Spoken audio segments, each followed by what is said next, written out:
A great big hey howdy hey to all you wonderful people out there in internet land. Welcome back to Comic Auzi does the drawings for the people and the group and the place and the things. How's everybody doing out there? I've got my brother Min and I have got DF with me as well. Hola! I don't know why I did Spanish, but yeah. Howdy, howdy, howdy from all of us to you. We wish it was our howdies so we could howdy too. Bravo! Bravo! Don't me! Actually, you should definitely look at me! Hoo-ha-ha!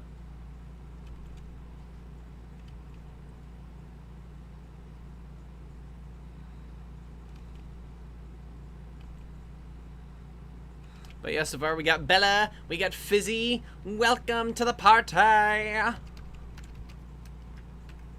Cool. Party.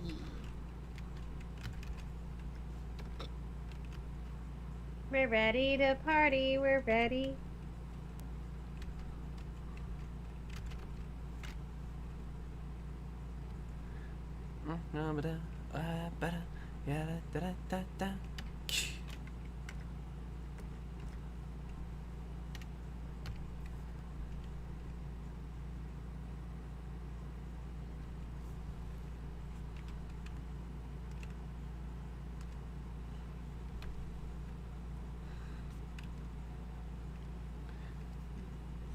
Yep, I'm still kind of thrown by this loop-de-loo design.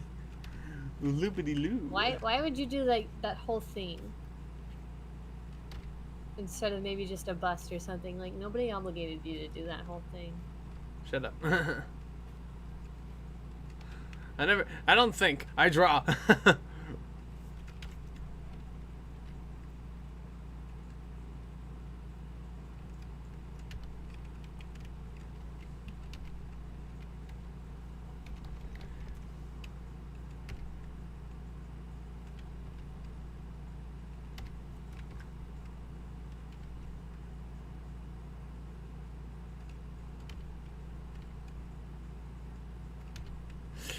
All right.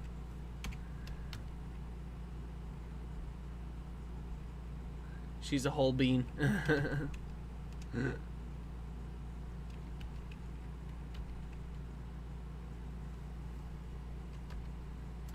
All right.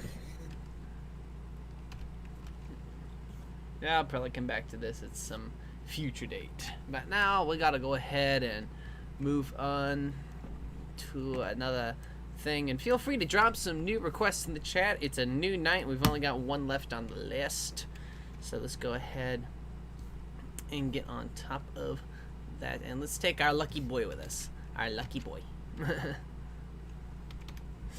All right. And Yeah. reference art. Apple cord, Baltimore. Who's the fan? Oh. Answer the question. I refuse. What? Sorry, I'm trying to upload this podcast episode for patrons, so what happened? What the? I threatened him. I could have sworn I typed in pear butter, not bright mac. Oh, are they fused together? Did I miss something? Okay, sure. Ah, there she is. Just had to scroll down a little bit more. You found fusion art of pear butter and... No, I didn't find fusion art. It's that their wiki pages are stapled together. Oh. Well, that's weird as shit. Yeah, like, you couldn't give them each... I guess you really couldn't give them each their own wiki page. There's not enough information on the both of them. Everything we know about them is laced together. Yep. It makes a lot more sense. Let's see. How's everybody's Tuesday so far? It certainly is. Tuesday. We just got out of the woods. Yeah, we went out camping. Campompoline. I've been working every day for the past 16 days or so. I'm going for a record of 22.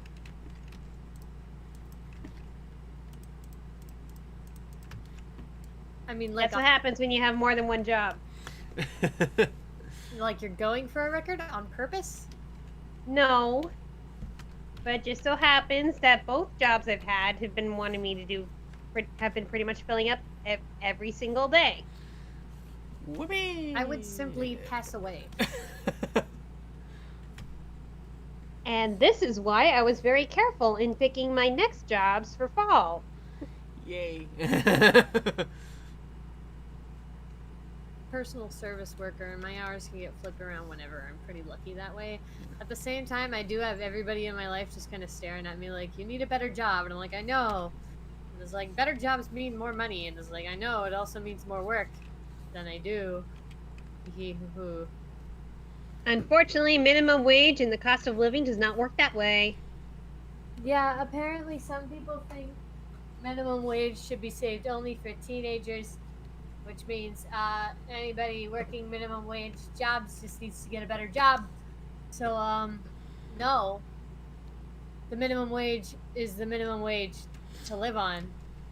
That was the idea. Although when this whole thing apparently my restaurant workers are now working an average of $15 an hour. I'm like, oh yeah, good. Wait, they're being paid more than me in some of my jobs. should be getting paid as much as them. The wage should go up for to be everybody. fair, I am paid more. To be fair, I am paid more now than I was when working at a nursery school, which should tell you something about the educational system. Yep. Pay your Also more than at employees the movie fairly, theater, though damn that's it. not really. Actually, I made 20 cents more at the movie theater than I did at the nursery school. Wow. And the nursery school was more work. What does that tell you? People don't get paid a fair wage. Or a livable one at that. Yeah. The older generation telling us, well, why don't you get jobs? Why do you just keep scraping off your parents? Like, because our jobs don't pay us enough. Bing bong. I mean, I just said I'm going for a record of working 22 days straight. Whoopee. Like, you can't call me lazy. Anyone to do so would be incredibly foolish. 22 days straight. At least my parents are fine with me. My parents are fine with me living here as long as I have a job. Also, they don't really want me moving out and during this time. Fair. They're how unpredictable everything's. Time. They're like, yeah, we're gonna stick together through this. Plus, we're Polish, so it's actually pretty normal for the children to stay with their parents a little longer. I mean, if you want to go really traditional, it's until they're married, but yeah, you know.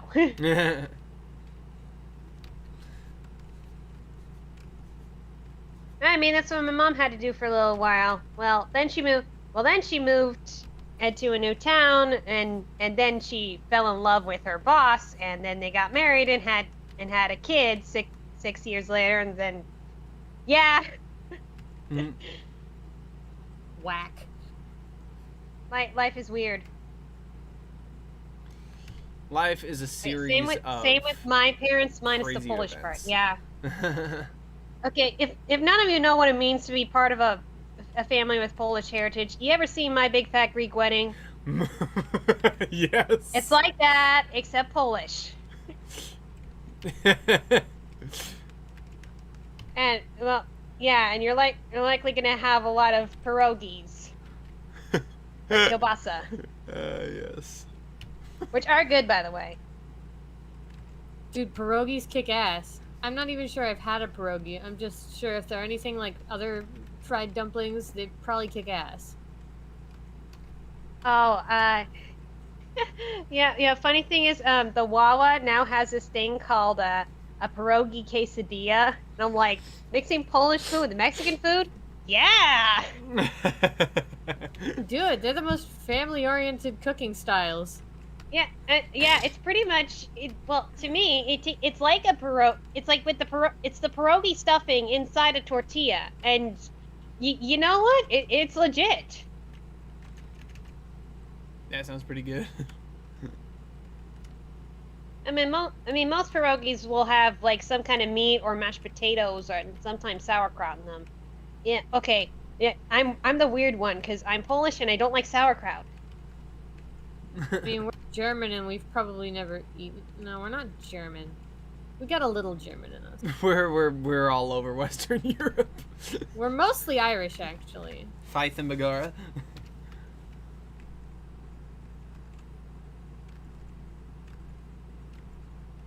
Yeah, I have a little Irish heritage, but the Polish is a lot more prominent, especially on my mom's side. On my dad's side is all the way back to the Mayflower, so that's interesting. Dadgum. And yeah, and get this: the ancestor. ancestor who was on the Mayflower's name is William White. And the minute I heard that news, I'm like, great, our family can't get any whiter. Like that, no. His last name is literally White. Like, wow. I'm like, we had the genealogy to be part of just an elitist group. Yeah, no doubt. It's like wow. Shit. It just keeps happening. We're not elitist, but it just so happens, okay? You can't change who you're related to. I'm sorry. Welcome to the wonderful, wacky world. Welcome to Wally's wacky white world. Yeah.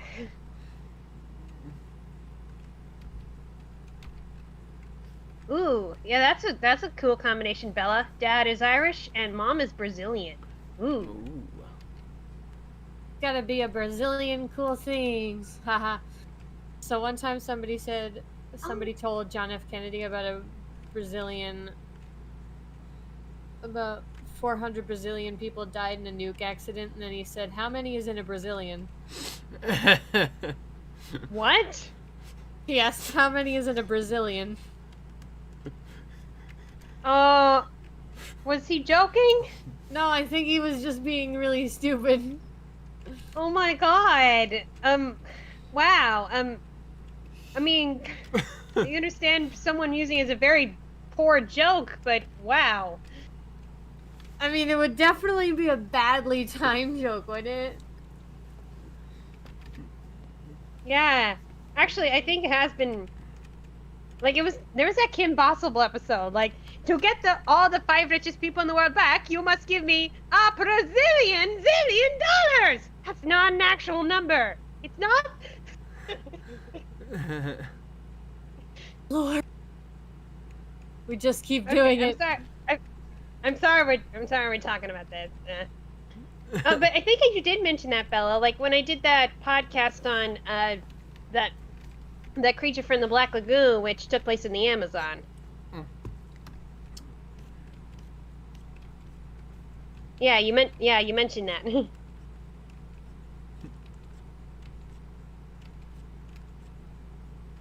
Ooh, Fizzy Dizzy. Dad is French, Mom's Filipina. Ooh. Nice. Yeah. I don't know why I think that's sick. It just seems really interesting. Welcome to the wacky, wonderful world we live in. Blue heart tattoo. I am both Irish and Scottish, but some of my ancestors had some significance in religion. When I started on my family history, I found that William Tyndale is from my mom's father's grandmother's side as my great uncle. William Tyndale. I'm gonna have to look that one up. Forgive my ignorance.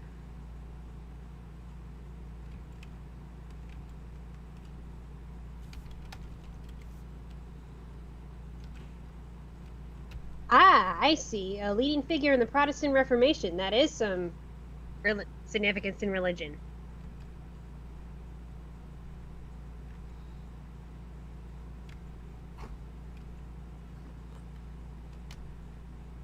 Yeah, I also found out, well, she's not blood related to me, but she, like, married into my dad's side, like, married my great uncle or something. that she was like the first legal woman voter in the United States, and well, it's because her husband died, and she voted for her husband on the council. Interesting. Yeah, it was like way back in the 18th century. So it was like it was before the whole Susan B. Anthony and the suffrage. Dadgum. Yeah, I'm like, wow, I knew I was a feminist for a reason.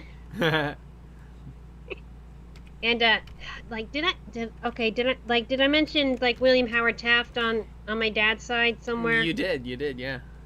Yeah, like I found out that he's not he does not really famous as a president, but while he was president, he fought for Jewish rights in America.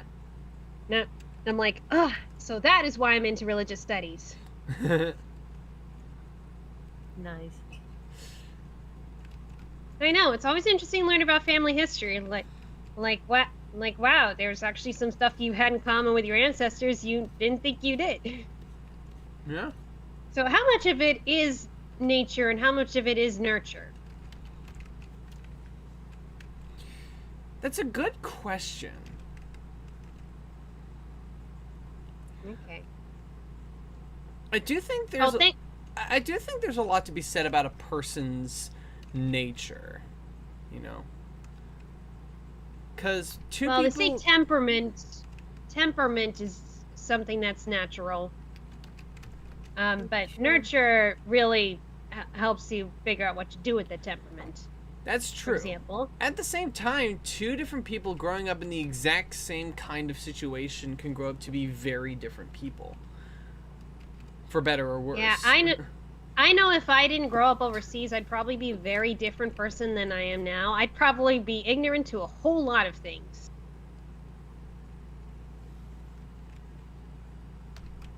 Yeah, well, only because in that, like, I'm like some of the kids I went to middle school with, that one year I went to school in the United States, I was like, how do you not know this?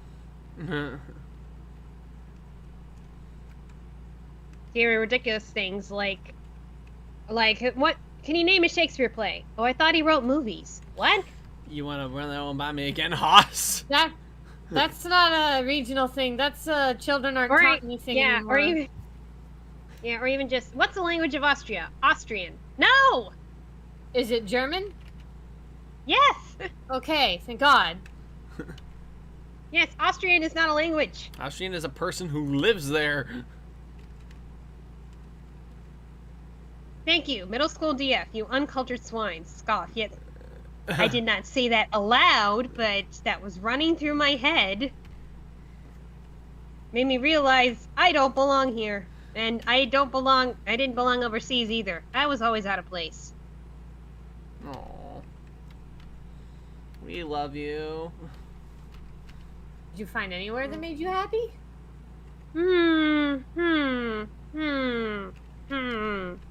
I was happy in Austria for a little while, and then we moved. And then apparently by 4th grade, if you like cartoons, you're considered weird. Okay, I got a funny story that I read on Instagram. Somebody said, okay, I used to not like cartoons when I was a kid, so the teacher had Spongebob on, and I'm like, change the channel, and she's like, okay, fine. And that's how it's my fault that we saw the second plane hit on 9/11. Oh, shit. They were just being so pretentious. Wow. The teacher was like, fine, we'll put on the news. Jeepers. Oh man, that was How do you such a gotta- significant event. That is such a... That's timing. Wow. Wow.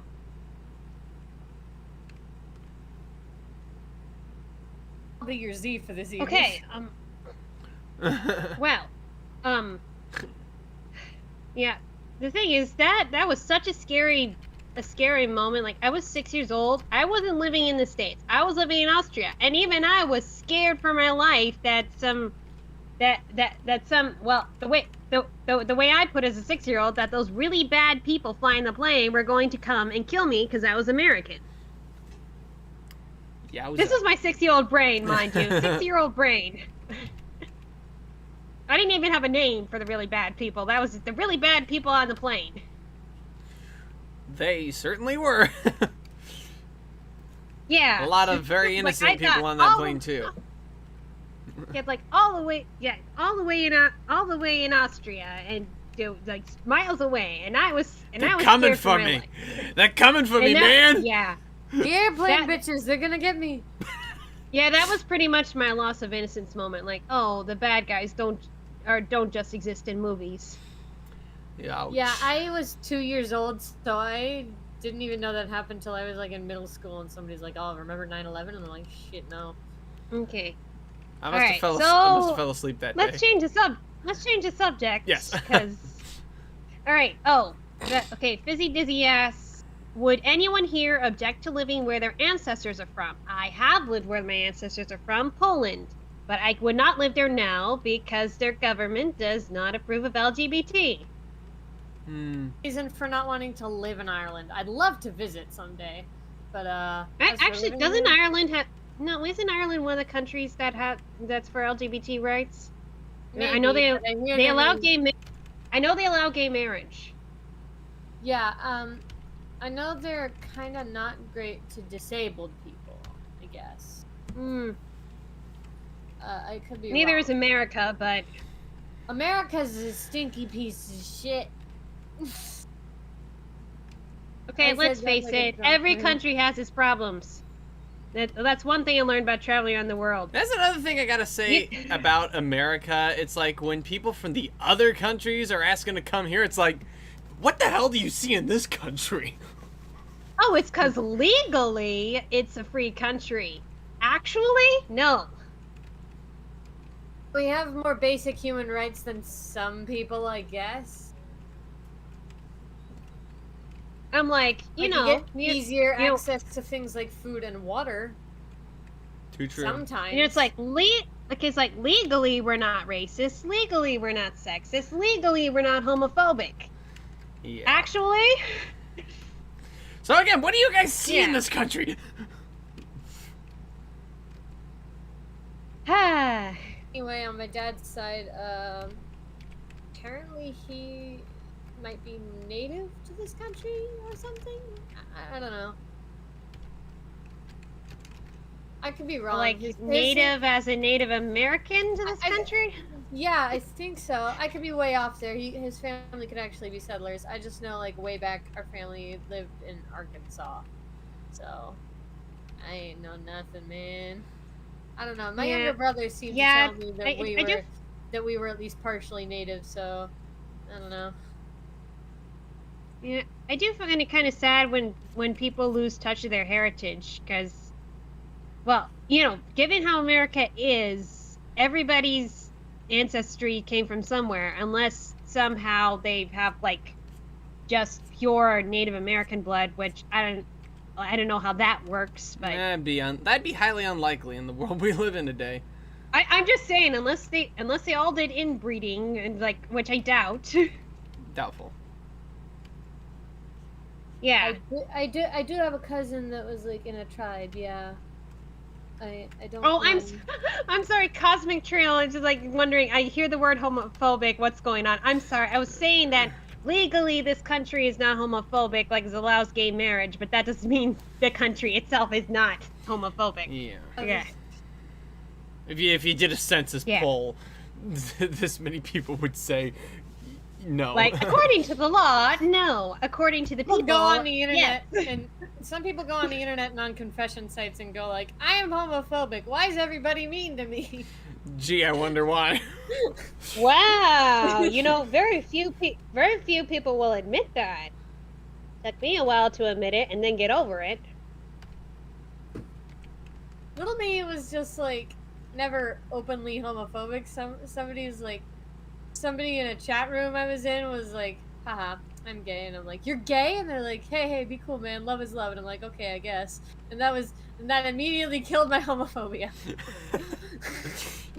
That was 2 seconds. 2 destroyed seconds. my homophobia in like 2 seconds. They're like, well, I don't have to agree with them to be nice, I guess. Yeah, there That's was how brownies destroyed homophobia for me. We did it. We solved. We did it. We solved it.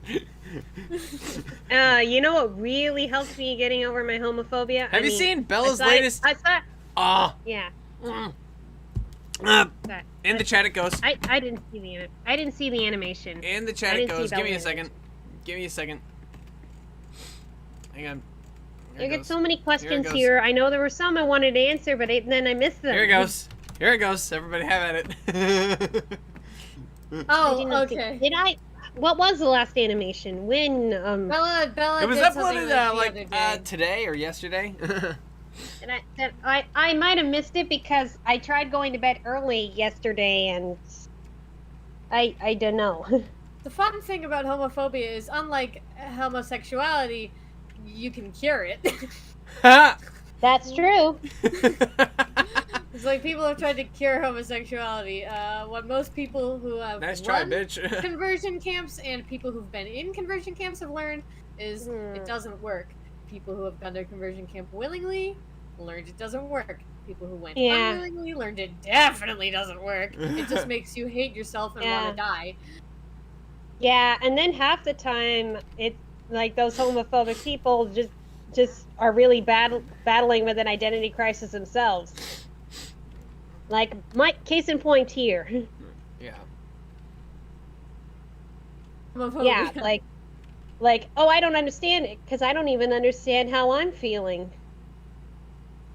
And I had the asexuality on top of that, so that made it extra confusing. Just layers. Asexual for a long time. Don't avoid the subject of your amazing animation, Bella.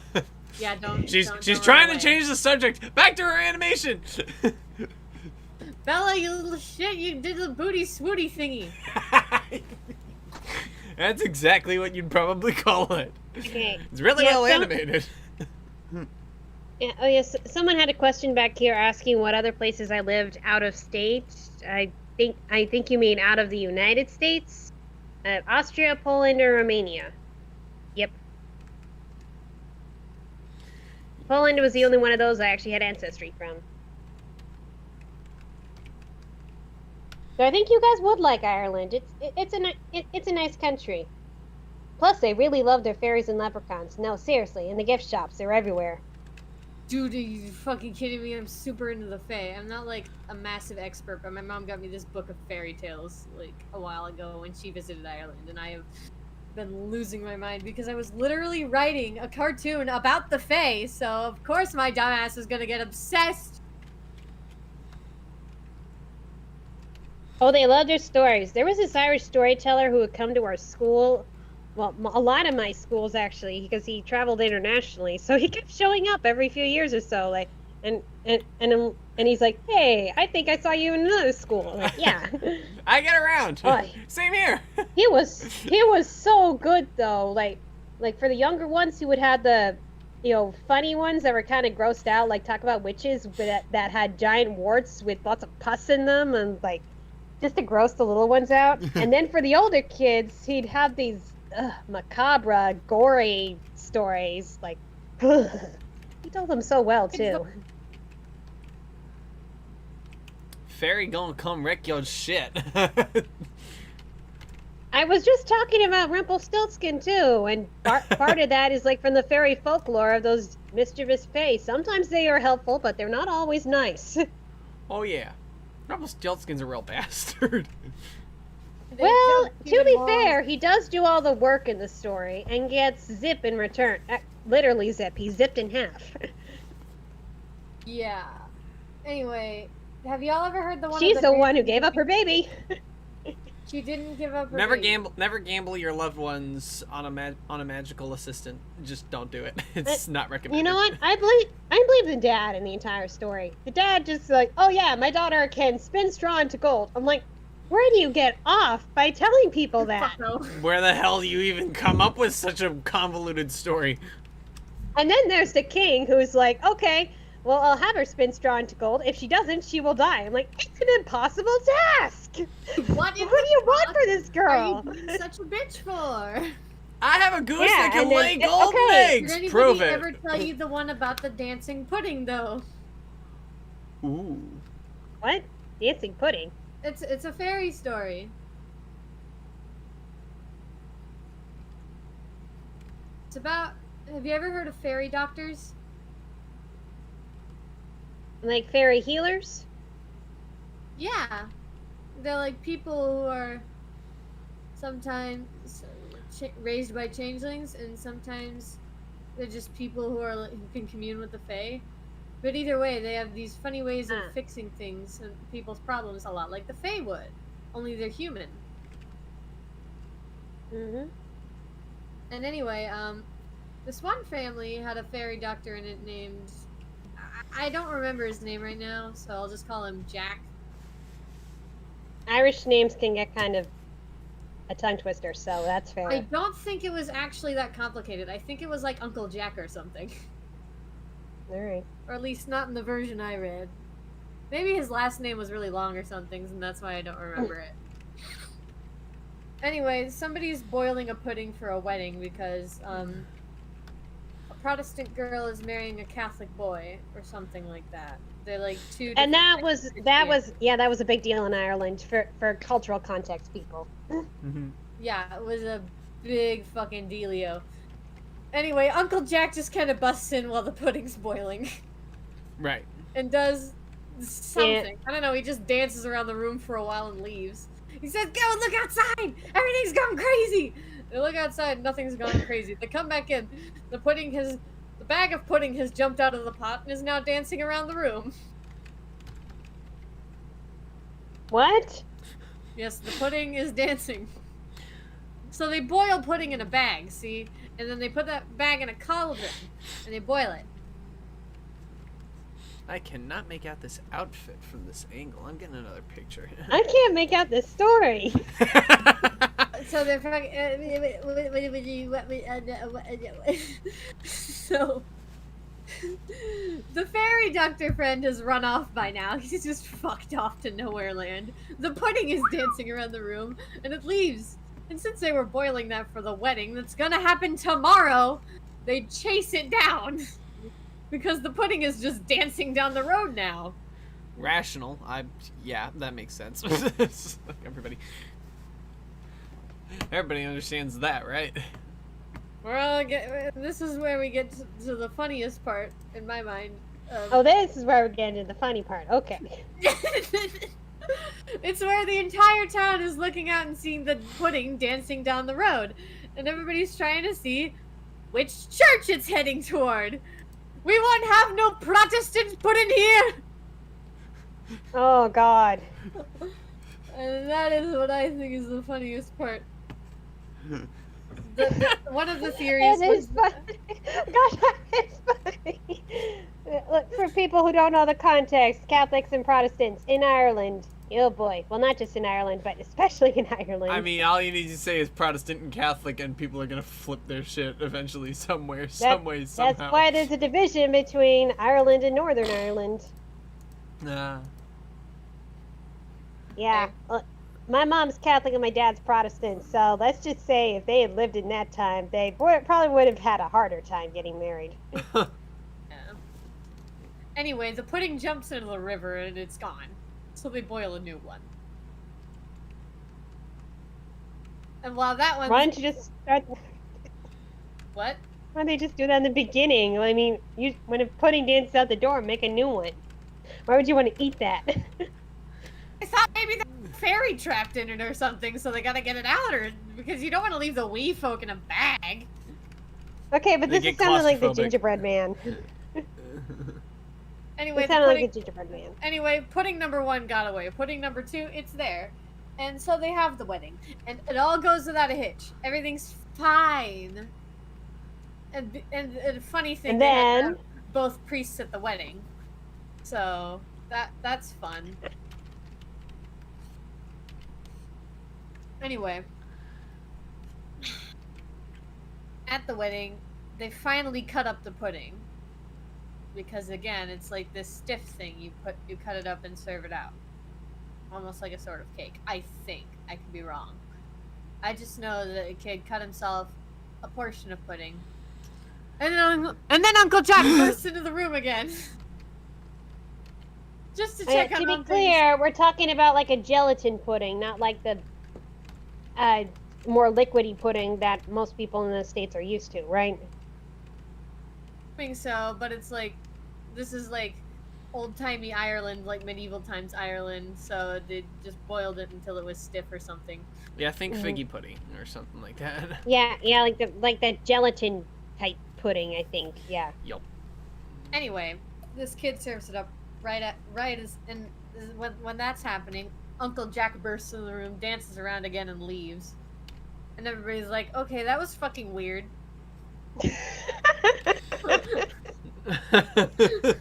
For one.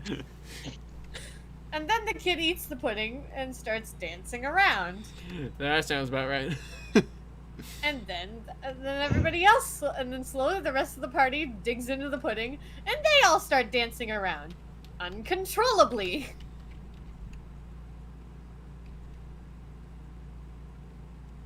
And then Spends all night dancing, and it's a fun time, but they literally couldn't stop, so it was a little creepy. And that's the end of the story. wow, I know I analyze fairy tales, but what? The moral of the story is dancing brings people together.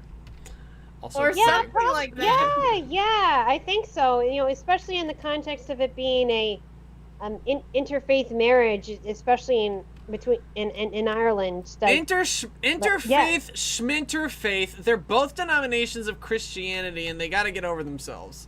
yeah. Look, They really do. Look, They really I'm sorry. do. I know, but you gotta look at the history of Catholicism versus the Protestant movement, and it's pretty crazy. When contextualizing the story, taking the history seriously is very important. Yes, exactly. I understand that, but it's like it's still silly. It's still fucking. I don't care who you are. It's still Of fucking course, silly. it's silly now, but it was a big deal, and that's what I think the moral is that oh, just forget about your differences, just dance and have a party. Yeah, the same kind of interfaith nonsense started the Crusades. That turned out well. Ye- Wait, I think the moral of the story is stop letting Uncle Jack in and starting to dance when you're boiling pudding. Otherwise, you will not be able to stop dancing, and it will be a little creepy. Also, it reminds me of the dancing. gingerbread man, just dessert coming to life and people running after it. Just imagine After the pudding! fucking burlap sack of puddings just running down the road like. The people are wondering, wait, which church is it gonna go to? That's their top concern. They might be I'd be more witnessing an act concerned of that the there's fae, pudding on and the they- loose. I'm a little more concerned that the fae folk might be trapped in a bag. Okay. Oh boy. That is crazy. Anyway, yeah, that's one of my favorite fucking stories. It's hilarious. I guess there's another moral to this story. Don't serve pudding at a wedding.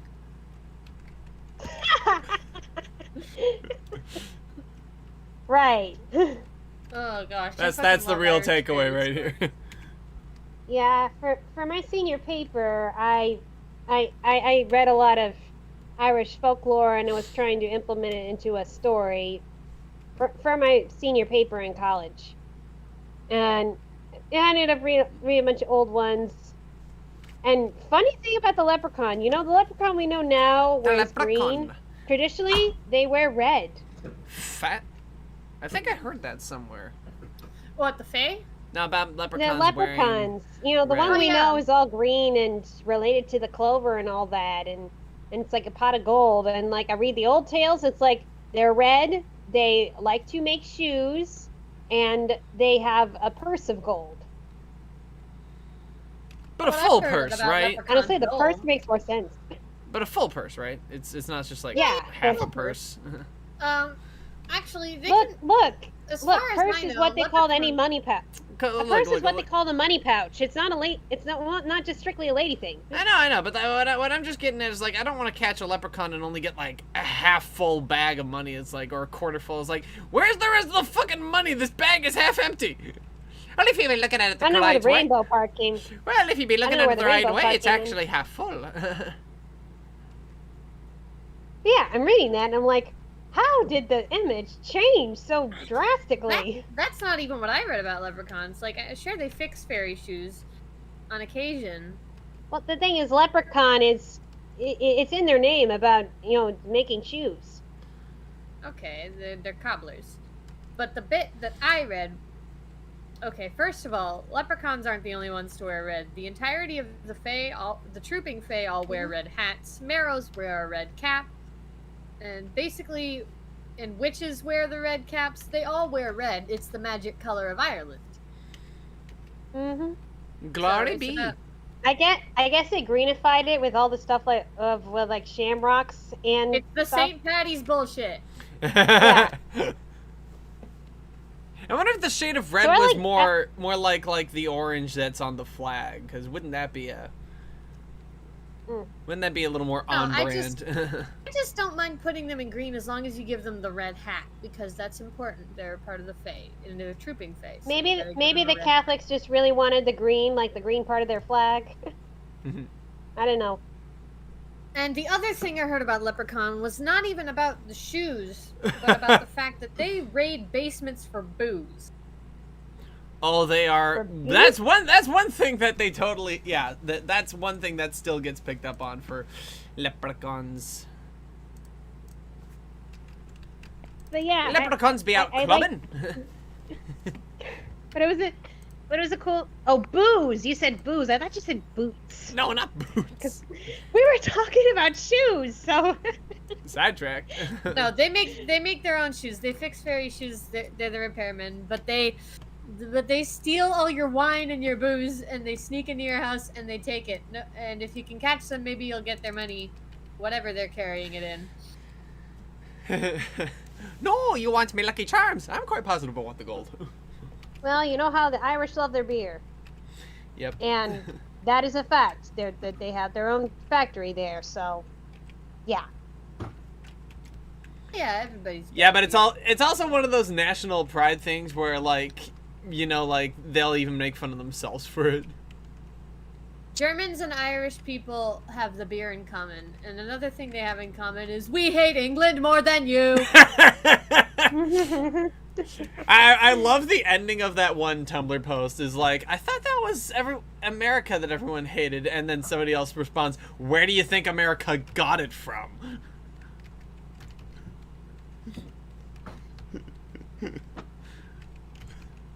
There you have it. There you have it indeed. What are some other fairy stories you've studied?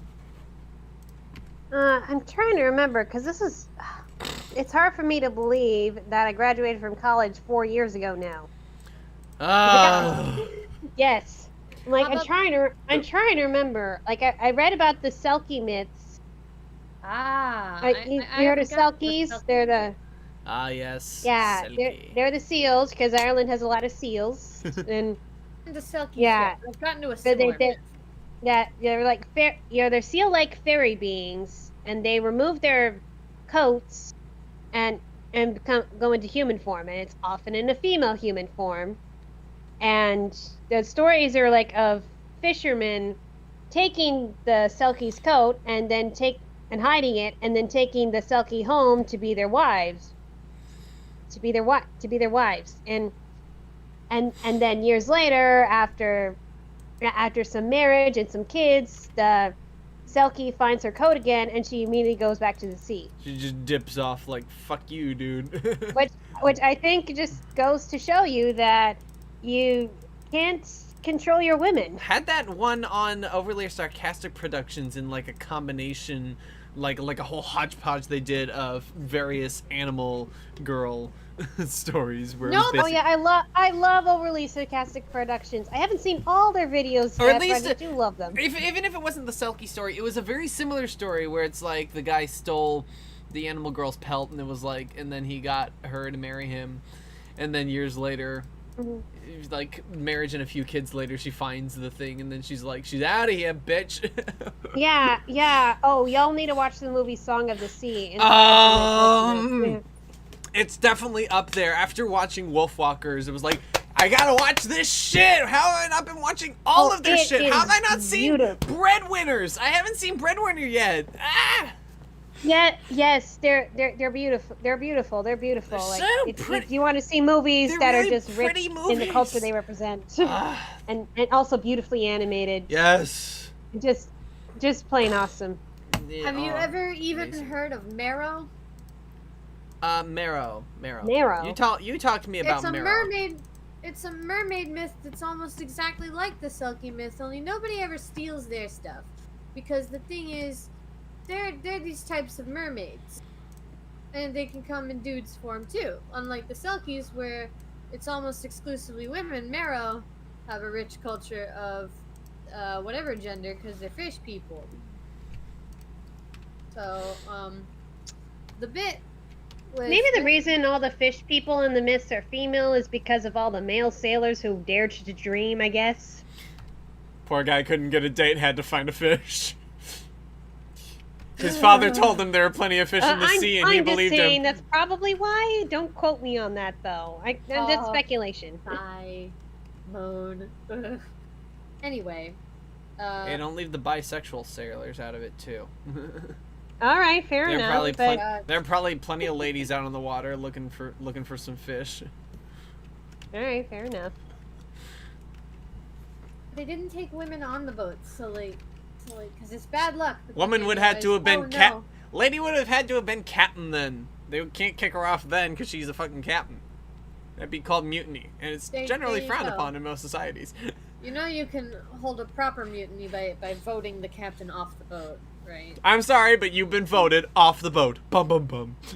Walk the plank. No, I'm kidding. I'm kidding. They don't kick him off the boat. They just kick him out of being captain. I'm joking. Sayonara. I'm joking. No, but that would totally. If they did Survivor on a boat, that's how they do it.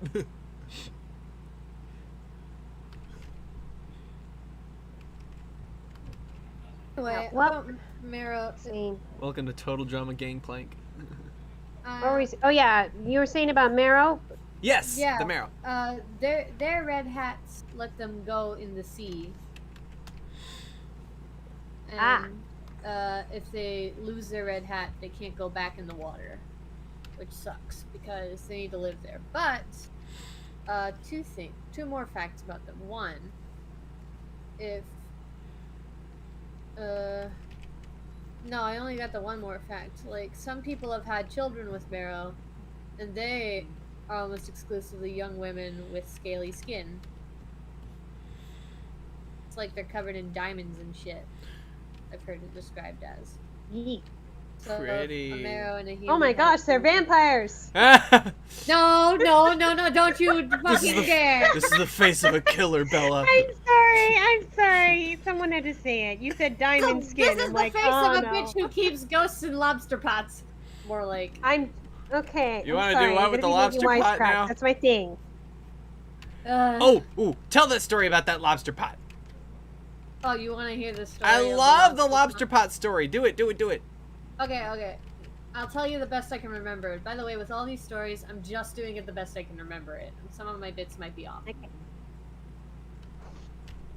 So, once upon a time, there was a fisherman who,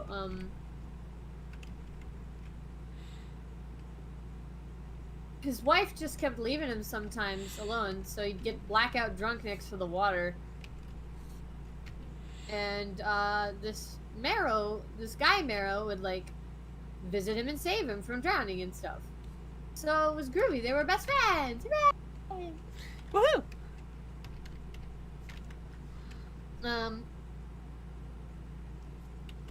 And they got to be such good friends that the fisherman got to visit the Marrow's house, which was under the sea. Which means he got to wear one of the little red hats. Booyah! Nice. Hey, how do you spell Marrow? I'm trying to find a picture here. E-R-R-O-W. Most people will draw them as just fucked up mermaids. When I'll send you a picture in the chat of how I draw them.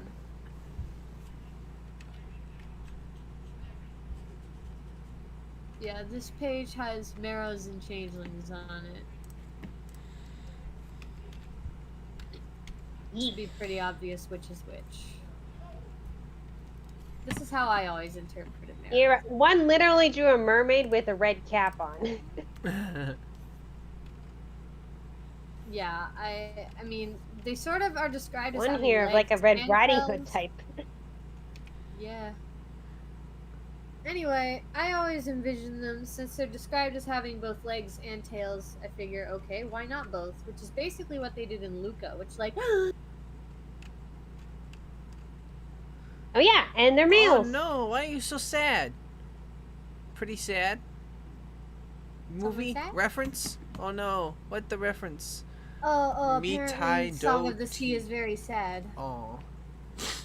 Somebody It's like a bittersweet kind of thing. Ooh, Apparently it's a happy ending. Hey Min, Yeah? as our resident Fae expert, could you weigh in on something here? Flash crashed. About But first I want to finish the story. Oh yeah. Okay. Yeah, we're all getting off track here. So when when the guy gets allowed to visit the Marrow's house, he gets to drink as much as he wants, but he notices this guy is keeping some lost drowned souls in lobster pots. And regardless of whether or not this guy knows whether or not this is a good idea, he decides, I'm going to free them. And the only way to free them is to get them blackout drunk. Is to get the Marrow blackout drunk. What? Here's the problem. Under the water, the Marrow can't get drunk, but the fisherman definitely can. So What? he gets drunk super fast. I don't know. There was some sort of pseudoscience behind it. Something about water pressure. I was thinking because you can't put the bottle, you can't open the bottle underwater. I don't get it. Anyway, continue. Magic. Yeah. So. Okay, so. He begins his mission of trying to get this Marrow blackout drunk, which takes about 3 visits before he realizes, oh, okay, he leaves his hat on, so he can't get drunk. That's right, he was resisting the water pressure that made him get drunk immediately, that by keeping his hat on, because it was magic. Okay. So I can't remember how, but he does eventually get the guy to take his hat off and take a few swigs, and he's blackout drunk, so it works great. And then he frees all the souls from the lobster pots, and that's basically it. Nothing stupid bad happens, but they definitely never meet up again. Yeah, a lot of these Irish stories involve somebody getting blackout drunk. Yeah. Well, what else are they supposed to do? Yeah. Okay, they're supposed to be sober doing all it? right. So, All right. Huh? Well, I wanted to answer a question in the chat here. Okay. Yeah, so Cosmic Trail asks, so I need help understanding about the last wife from the Milo 6 PMV. What was her life about? Yeah, they're asking because I've been doing the 6 PMVs and I have Catherine Parr left to do now. With Twilight in that role. So yeah, Catherine Parr was the 6th wife of Henry VIII. And essentially she'd been married 2 times before. Her first husband died. Her second husband, her second husband was old and pretty much just on his deathbed. And in the meantime, Henry was, well, I'd say pseudo-courting Catherine because, you know, her husband was going to keel over dead any day now. They were getting into conversations, but the thing is she was also into a guy named Thomas Seymour, who, yes, was related to Jane Seymour, the 3rd wife. And, yeah, but then when her husband did keel over dead, the day after or so, Henry VIII proposes to Catherine Parr. And, well, given his relationship history, you can't exactly say no to Henry VIII. Yeah.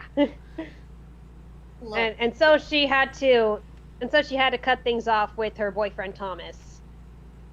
Yeah, and and also so she wouldn't get into trouble for any accusations of infidelity due to Catherine Howard and Anne Boleyn. Yeah. And so yeah, she stayed married to Henry VIII until his death. She did help nurse him. Pretty much the reason she did survive is that at one point where she was talking about thing is she was acting too Protestant. That was the weird thing. Like, Henry couldn't decide whether to be Catholic or Protestant. Apparently he couldn't be too Catholic, he couldn't be too Protestant. And Catherine was in the too Protestant category in his opinion. And people were trying to get Catherine Parr executed. And so she just kind of went to Henry VIII, went on her knees and like, oh, I'm so sorry, I spoke out of turn. I was waiting for you to correct me. You are right. As your wife, I should totally obey you. Yeah. That clearly ended up working out well for her. Yep. But was because Ulysses... Henry was stupid, old, and ill. Yep. Yes. Poor bastard didn't stand a chance. Yeah, on the bright side, she did end up, after Henry VIII passed away, she did end up marrying her boyfriend Thomas. On the downside, she died in childbirth, and also on the downside, her then husband Thomas started flirting with her stepdaughter Elizabeth I. Oh boy. Marriage was already super nasty back then, but what the fuck? Yeah. Also, child marriages were not allowed, like some people say they were in the church back then, because everybody freaked the fuck out when King Henry married Catherine Howard. She was 18. She was just 18 and no older, and everybody got creeped the fuck out, as far as I know. Wasn't there some other Henry, no, I think it was Richard II, it was one king of England that had married a 10-year-old. It was more of a ceremonial marriage. I'm sure his subjects didn't care for that either. Look, I'm not saying it was right. I'm just telling you historical facts. Yes, okay. All right, and Nathan, what was your question for me? As our resident, somebody brought this movie up in the chat briefly, so I wanted to bring you up as our resident Fae expert. Weigh in on Tinkerbell's The Pirate Fairy.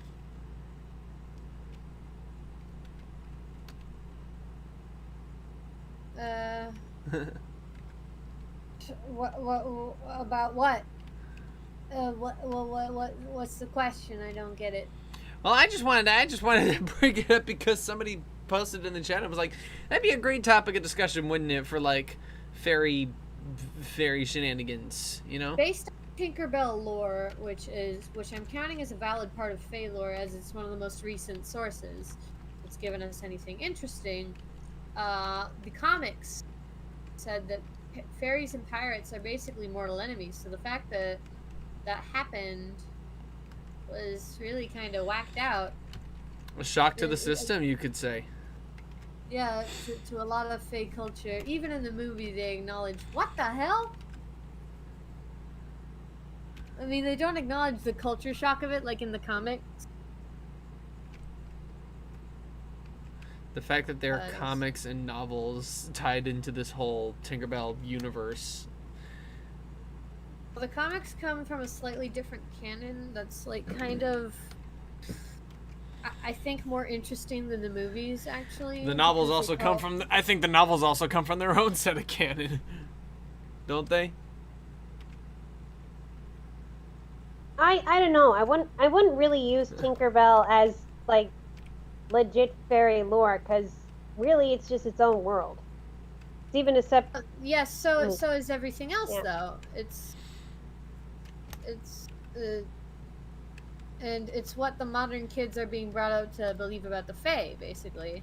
So it's sort of our only modern reference. And as for older stories, yeah, it seems feasible that on a ship full of people, one guy can talk to the Fae. That tracks, actually, really well. So the whole... guy.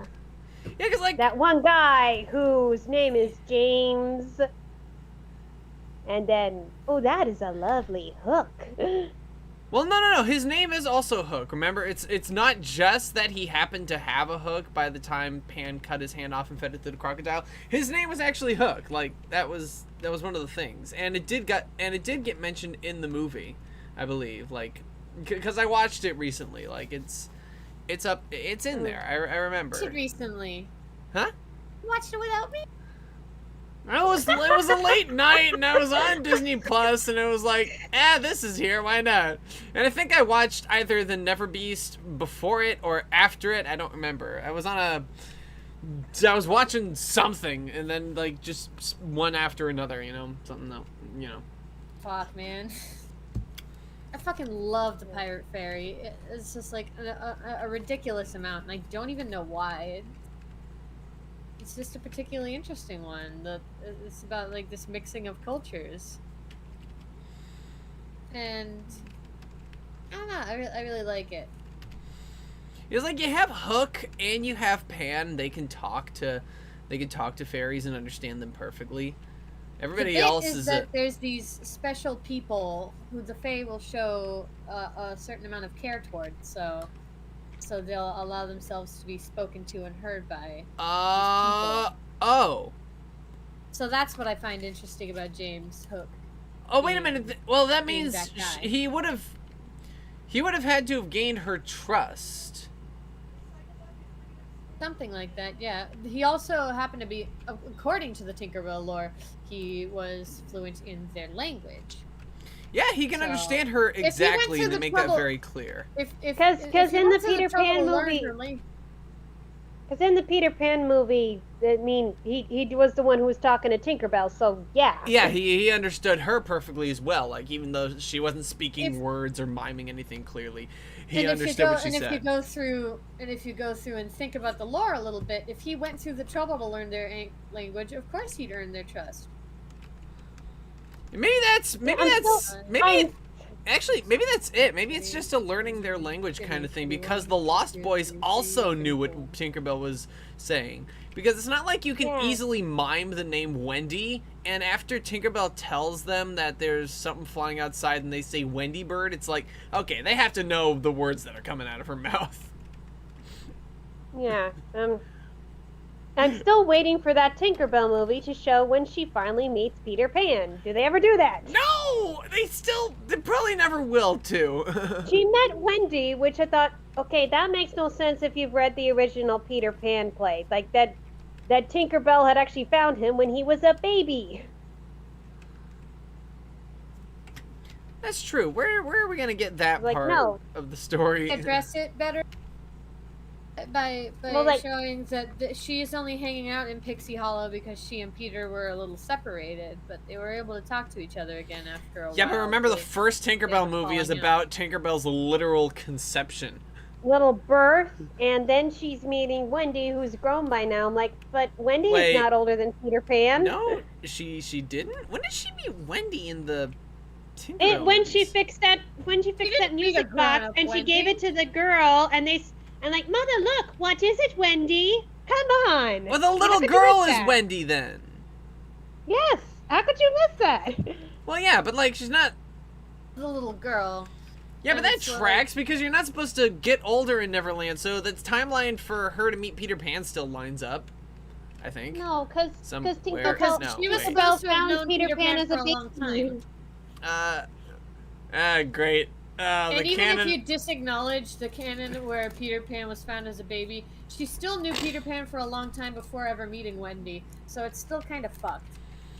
Now, the canon's already fucked on the principle that, like, I don't know, like, you're already screwed on the fact that we don't actually know if that's how this Pan and Tinkerbell actually met, because they don't acknowledge it anywhere in the Disney verse. Fine. But like, right. we're still, but we are still at a loss for that Tinkerbell movie where she meets Peter Pan. Like that is something that was like, where is it? So you throw out the canon and say, okay, so where does she meet him? Because we're still before that. She still met Hook.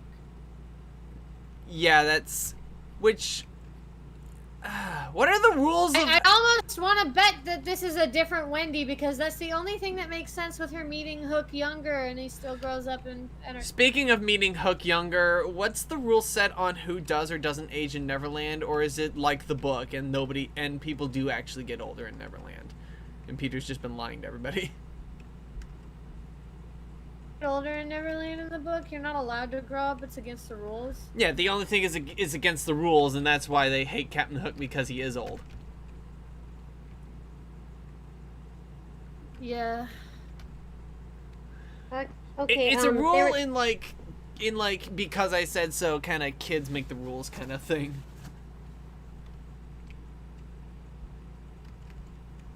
Okay, there was a question back there that was a follow-up on the Catherine Parr. Yeah, Catherine Parr got along with Elizabeth, and because Catherine Parr believed in female education, then that would inspire a lot of, that women power opinion when Elizabeth I would take the throne. She did not get along well with Mary because of differing religious opinions. Again, the whole Catholicism versus Protestant thing. Yep. Which we previously established. Maybe Captain Hook just let himself grow hair and a beard. Yeah, look, yeah, yes, they're both, yeah, but I know you think it's stupid, like, they're both Christianity. The problem was that back then it was like a struggle of the monarchy being in power and the church being in power, which was a huge thing. I don't know Yeah. which version of Anne Boleyn is correct, but there's a version of Anne Boleyn that was just basically her sister fucked Henry VIII once, and then he decided he wanted to fuck her. And then Okay, you're talking about the other Boleyn girl, and yes, that part is true. He did take Mary Boleyn as a mistress before Anne. Okay. For but like did once, Anne Boleyn maybe. still manipulate him into breaking the whole church? Now that is the question of whether it was her idea or whether her dad came up with the idea. Okay, Some things we'll never know. Some things we'll never know. Well, if her dad came up with the idea, but then she would have to relay that idea to Henry anyway, it kind of still... Yeah, whether she really believed that or not is up to debate. Chicken or the egg. I mean... At that point, you just, you can't tell. Yeah, Fizzy's confused, yeah. Okay, Catherine Parr might have gone along with Mary at first, but considering Mary was a strong Catholic and Catherine was a strong Protestant, nope. Not in that time. Perhaps in another life.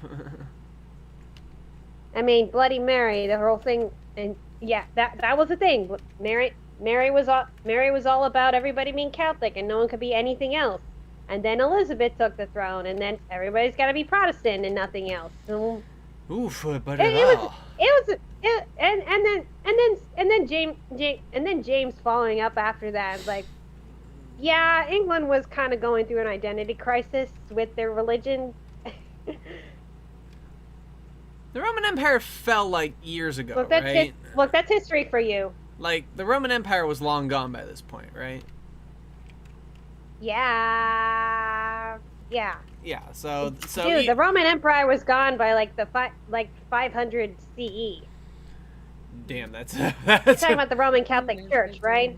Because the Roman Catholic Church is still around. It's not in full power of the entire world, but it's still around. Yeah, but when you have but the thing is the Roman Empire is a benchmark in and of itself for having a large amount of power over a long stretch of land is really the point, because when they have that kind of control, it's well, now you just listen to us, put up or shut up. But once that's not the case, then you got a bunch of other people who just gotta figure it out themselves. But history's fucked up. I'm not gonna sugarcoat it. No, it truly is. I'm pretty sure the definition of history is people screwing each other over because I said so. Yeah, that's probably why Peabody's Improbable History just makes every single historical figure an idiot. I mean, that's pretty accurate. They don't discriminate. Every one of them's an idiot. I mean, they all probably were in their own right. Yeah. I also love the notion of Peabody's improbable history of, like, the time travel logic of if you go back in time, you affected things to be the way they are. Where it's like, not only do they meet those historical figures, but they have a profound effect on how history is read today. It's like, we know the story, Mr. Peabody. Yes, but we need to make it that way. Yeah, This is kind of a time paradox, isn't it, Mr. Peabody? Shut up, Sherman. Yeah, you need to watch the first episode of Peabody and Sherman, which just vaguely explains how they're able to do stuff that you wouldn't normally do in time travel.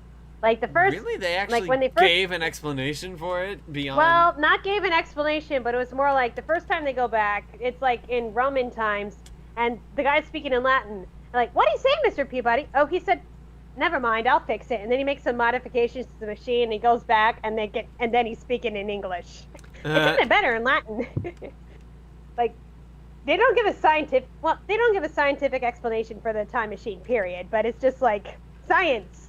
Oh, so And, they gave an explanation for how everyone is speaking English? Yeah. That's it? It's really... I don't Yeah, really, like... the thing is, I don't need an explanation for that because it's a cartoon. You don't really need to explain that he has a translator in the way back. Yes, but they do... Yeah, but they still establish it, like, in the first episode that, like, oh, yeah, he makes some modifications so that they can... that they can understand what everybody's saying no matter where they go. And then another one where they go to Ben Franklin and they're like, Mr. Franklin, the lightning, blah, blah, blah, blah, blah. Man, we couldn't get a word in there. Oh, I'll fix that now. And then they go back and, Mr. Franklin, that lightning's about to strike your kite. Oh. So, like, they made changes so that they could actually be a part of the history. Without any consequences. Somehow. Well, Again, it's feel like, still a totally made-up version of history, but yeah. I feel like it feeds in the idea of if you go back in time, you basically affect things to be the way they are. Oh, you know, when the new movie from DreamWorks came out, people were saying this is just Doctor Who only with a dog, and I'm like, Peabody was before Doctor Who. I'm sorry. Also, and he wore a bow tie before Doctor Who. Also, you're saying that like it's a bad thing for one. And for number two, like, I love how they could have their cake and eat it too by creating their own version of the Wayback with the sphere design, but they also kept the white door. I love that.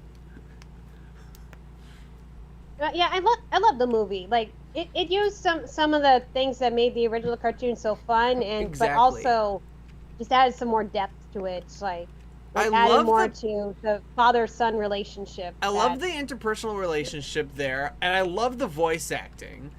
Like, really top-notch. As far as casting a celebrity to play Mr. Peabody and do it well, Ty Burrell was really great. Even just like the beginning where it's like, oh, you caught me doing my yoga. And I'm like, that's how the first episode started. Excuse the position. I was just doing my yoga. And then the end of the first episode was, like I said, every dog should have a boy, and that's how they end the movie. And I'm like, sorry, I was a big fan of the Rocky and Bullwinkle cartoon. Yeah. It was just, yeah. I'm like, yes, this is everything I want and more. Nice. Yeah. I'll be honest. Like, yeah, it's so good. Like, if you haven't found Rocky and Bullwinkle, it's such a good show. And I mean the original Rocky and Bullwinkle, not that trash that like whatever it was, like what Amazon Prime decided was going to be a good show. Okay.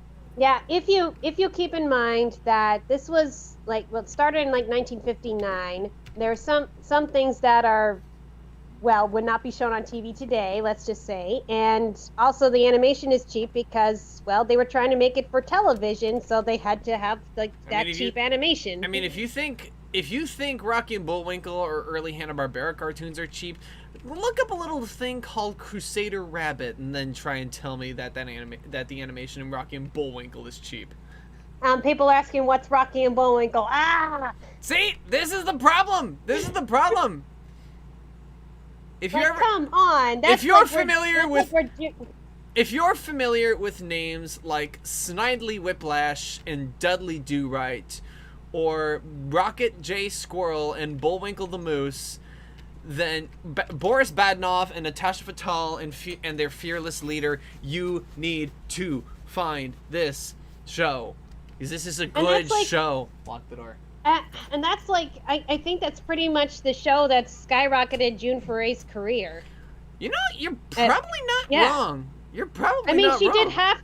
she did half the voices in that show, and like that's a time where you rarely had a female doing the cartoon voices, at least in the shorts and television. Well, actually, the earliest thing June Foray was responsible was actually Granny in a lot of the Tweety and Sylvester cartoons.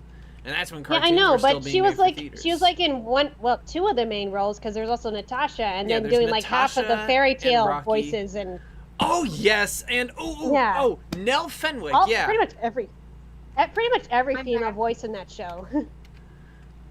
Yeah, everyone. Penelope Pitstop? You're probably right. Yeah. That's another Hanna-Barbera character. But it's so fun watching Rocky and Bullwinkle, and like there was one episode that was in 1959, you know, when they were trying to get the Moon Men to be Americans, and then the government is having an argument like, everyone wants to be Americans, Hawaiians, Alaskans. Well, you know what you need to be American? You gotta be born in America. And I'm like, whoa. Yowza. Well, that particular character has something to say. That political commentary was like still true today. I mean, this is 1959 when Alaska and Hawaii were just getting statehood. So yeah, but you'll also remember that they were. Deal. Yeah, but there's one of those. Yeah, you say like everybody wants to be Americans. Yeah, Hawaii didn't sign up for this actually. By the way, just throwing that one out there. And it was so funny when the Moon Men were studying to take their citizenship test, and Rocky and Bullwinkle were teaching them everything they needed to know to be American.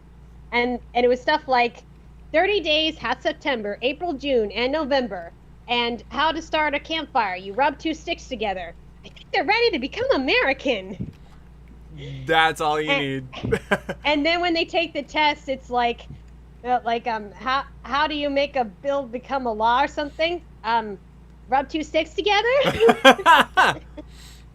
And like, how are they doing? Oh, they're getting the answers perfectly, Rock. There's just one problem. What? They're asking the wrong questions. I love his logic. Yeah, that's the thing. But that's the thing that's true. Like, the things you take on a citizenship test that people need to know to get naturalized are things that actual natural-born Americans don't know. Yeah, wrap your head around that one. That's so stupid. If you want to become a true, if you want to become an American citizen, what you got to do is you just gotta host a barbecue. There you go, and then you're an American citizen. That's the only thing you need to know. I don't even like barbecue. It's too tangy. Well, that's just the only thing you need to do. If you want to be American, you just gotta know how to host a barbecue. Nobody said you had to do it.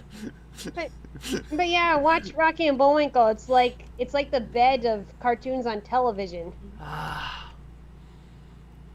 Flintstones wishes they were like Rocky and Bullwinkle. Sure. I think, was that 1961? Sure, the Flintstones were like primetime television, but you know, the time that it airs does not matter for the quality of the cartoon. Yeah. I pretty much have the 4 seasons on DVD because we originally had some VHS tapes, and that's how I know about it. My parents introduced me to it, and then like, oh, they got the seasons on DVD. Let's buy them for our kids, and you can watch the whole series. Like, yeah. It is such a what's another character? What was that captain's name? The captain who was always like. Captain Wrongway Peach Fuzz, who sounded a lot like Ed Wynn, but wasn't Ed Wynn. He sounded a lot like Ed Wynn. I love that guy. He did later. Originally Paul Frees used a different kind of voice for him. If you listen to season 1, Captain Peach Fuzz, and then he started sounding more like Ed Wynn. Was it Paul Frees who did that one character? I think it was. He did a lot of. If you want an actor who did more characters than June Foray on that show, was Paul Frees. Yeah, Boris Badenov. He was also a fearless leader, right? I think so. I think so. And I don't It's hard know- to tell because And I don't remember. Tell because He's can't got tell a bit because of a the range. old- I'll say that. So Well- it's definitely feasible. well, you can't tell because every time the credits roll, they just name the actors and they don't say who did what.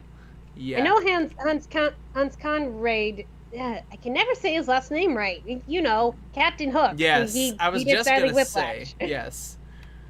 Yeah, I can never say his name right. I'm sorry, dude. I can never remember his name. The fact that you at least remember it means something more than Like me. I never remember. Like I want to say Conrad, and it was like no Conrad.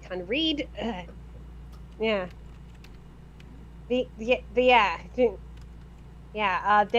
That's such a fun.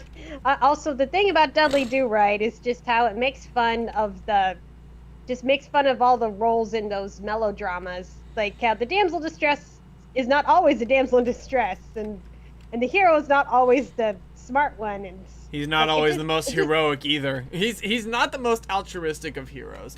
It's like like if there's anything he's got to put protocol before anything else as well. He's naively and dumbly like nice, but he's not necessarily the best. He's not the greatest hero, but he's the only one we got. Oh, there were even some episodes like where like Nell was actually into Snidely, which is like, you know, this girl can't decide who she likes. Some episodes she likes the horse, some episodes she likes Dudley, some episodes she likes Snidely. You can chalk that up to Rocky and Bullwinkle being a show in and of itself, and that it's a variety show and the actors are just making different decisions for comedic purposes. Or you can also just put it to the fact that, honestly, she's surrounded by idiots on all sides. She just really can't make up her mind between, well, do I want this dumbass or this dumbass? It's like, I can't honestly tell anymore. And then she's like, no, never mind them. I'm just going to beat them all at their own game. Like when she switches roles with Dudley for a day, like, how about you clean the house and I will go do the Mountie stuff. And she ends up being better at capturing the bad guys than he is. Yes. And his father's just so outraged, like if it gets out that a woman could do a better job than us. Oh, For the 50s, underdog! Oh, underdog. Now there's an old show. I only saw one episode of that, and that's only because it was the bonus feature on the live action one. I think we ended up falling down a rabbit hole of underdog, like after the movie Kong came out. So Fooey. thank God that Underdog the movie got made, at least for the fact that we could find the show, and Hong Kong Fooey as well. Geez, that's that's a relic. Oof. Can I get an oof in chat for that one? Yeah.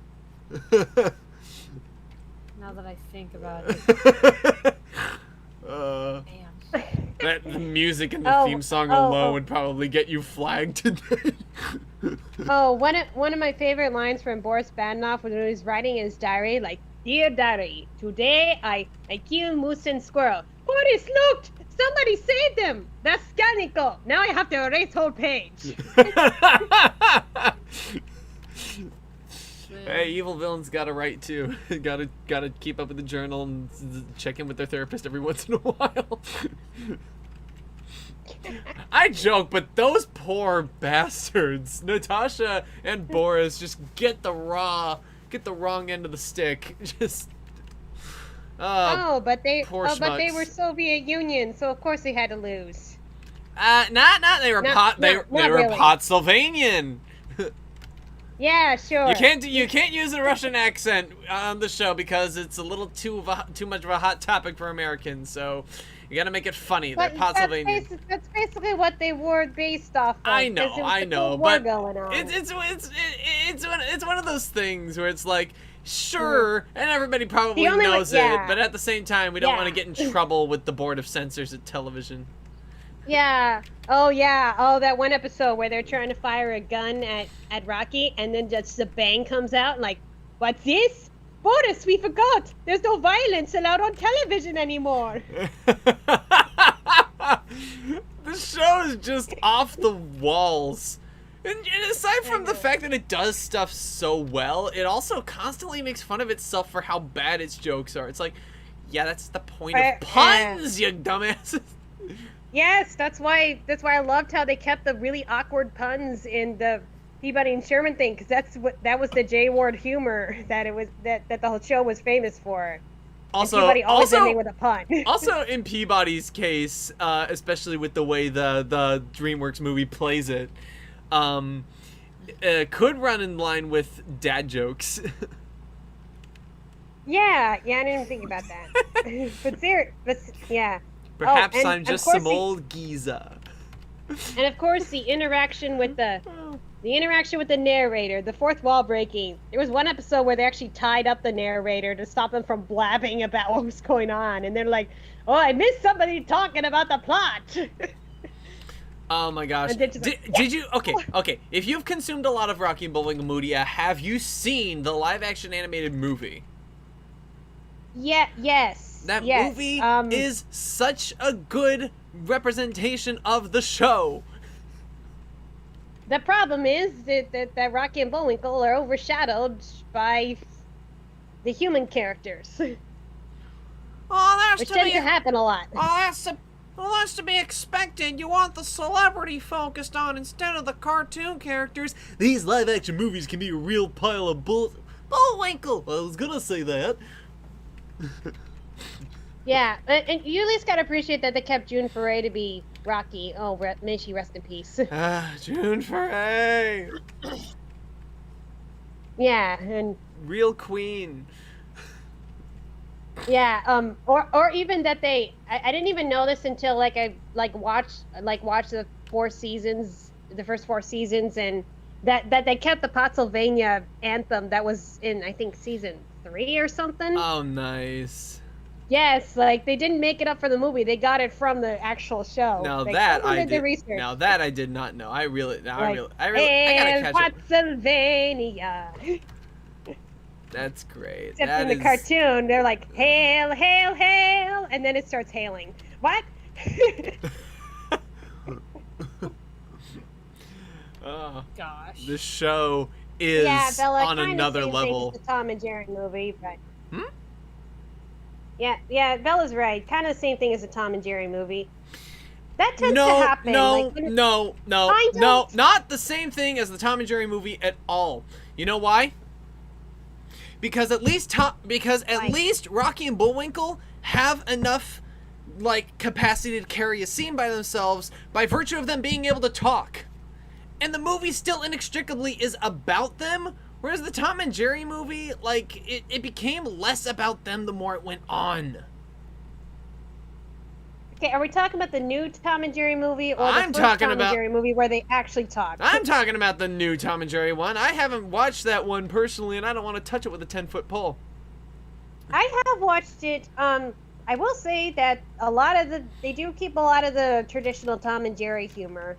It's actually not as bad as you make it out to be. I enjoyed it. Well, since I can't actually speak to that, I'm gonna speak to the other one, and it just really put too much focus on it. But you do have a point, and that was why the first time they made a Tom and Jerry movie, they made them talk because the studio execs didn't believe that they could make a whole movie with 2 mute characters. It's like they didn't believe they could make a movie with starring 2 mute characters. Now come in Aardman and they do a whole Shaun the Sheep movie and they have a cast of entirely mute characters. Hey, shows what they know. And it's so charming. It's so fucking charming. Yeah, though I will say, I mean that old Tom and Jerry movie does have a special place in my heart, and the voices they do pick for them, I think, do fit them.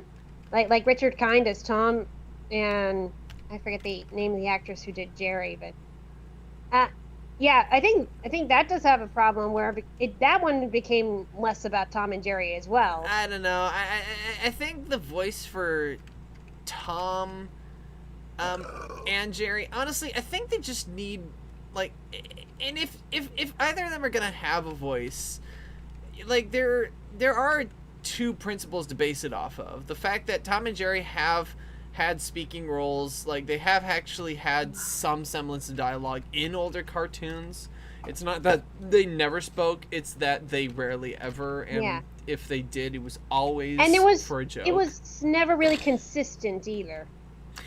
it's like if there's a basis for it, it's like you believe it. if there was a basis for Tom's voice that I'd go for, it would probably just be a more average Joe voice because of the fact that his thing is that he has these massive cartoony what the hell? Although I do, You know, just a normal ass I voice. You know? but I still love that moment where they're like, "You talk." Well, sure, I talk. But how come you never spoke before? There was nothing really wanted to say that I didn't think you'd understand, and there still isn't. Bitch. Yeah, but they're both like, "You talk." Did you read our comments? You know, I try, darn it. Rip my earphones. We try. We get caught up in these conversations, and then there's all these non sequiturs, and then we get caught up on the conversation before. It's a live stream of consciousness. Man, Comic Auzi's live stream of consciousness. Well, isn't that why they call it a stream? Probably. In some cultures, I'm sure that's why they call it a stream.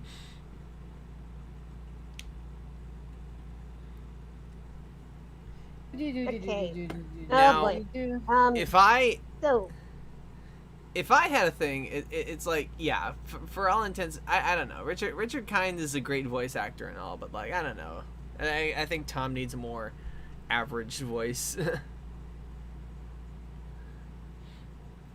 Also, that's one of those things that the new Tom and Jerry movie did really well when they had the singing segments. It's like, sure, it's a more modern song, but at the same time, it's not like Is You Is or Is You Ain't My Baby wasn't a pop song like when it initially came out. Like what popular music was back in the day is like very different. So the Looney Tunes doing rap or dubstep, it's like it's apt. It's like that's what they should be doing because they've always looked to modern music for reference. Because what was then modern is now very old. It's like the thing is, what people don't realize is pop cultural references in my cartoons. What? You should be like classic Looney Tunes. You mean pop cultural references? That's pretty much the bread and butter of cartoons. The only reason that you don't think it's a pop culture references is because you don't get the reference. okay, so while we're on like live action animated ones, Space Jam versus Looney Tunes Back in Action. I'm talking about the original Space Jam because I haven't Looney seen Tunes the second Back in one Action. yet. Because cause here's the thing. Whereas Space Jam was much more about like if I really put it to it, like Space Jam was much more centered around basketball. But Looney Tunes Back in Action, you know, even if it wasn't directly about the Looney Tunes and it was really about this scheme. Actually, it was, because even the evil villain of the movie was the Acme Corporation. So there was a lot more of a tie to the Looney Tunes in Looney Tunes Back in Action, especially for the fact that their fucking brand name is in the title, for one.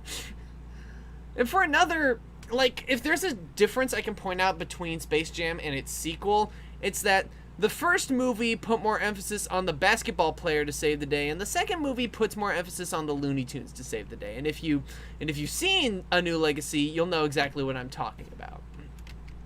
Because it's like Michael Jordan has to save the Looney Tunes, but the Looney Tunes have to save LeBron James from himself. Hello? To patch up the relationship between their... What? Back in Action was really funny. Sorry, you cut off for a second, so... Oh. Yeah. Well, basically, Maybe that was my connection. Basically, the long and short of it is that Looney Tunes Back in Action really puts more emphasis on the Looney Tunes characters than the. Yeah. That is true. My problem with it is Brendan Fraser. He's not a terrible actor. Are you gonna? I don't know if it's his character or his way of his acting, but it just every time that like he showed up on screen, I'm like, can we get back to Bugs Bunny? I can hear that. Are you gonna put Apple Cord's hat on or no? Yeah, let's draw a hat real quick. Yeah, let's do that. And if anybody's got a request, this is the only thing I've drawn all night, and it's the only request on the list.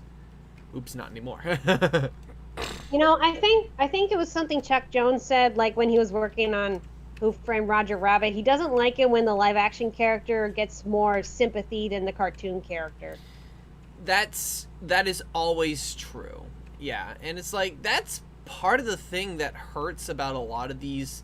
It's like, you know, for all intents and purposes, you'd say that Roger and Eddie Valiant at least get a similar level of sympathy because their stories are kind of... I mean, I love Roger Rabbit, but Chuck Jones, that was something Chuck Jones says, and that's when I realized, you know, that tends to happen a lot in these live-action cartoon combos.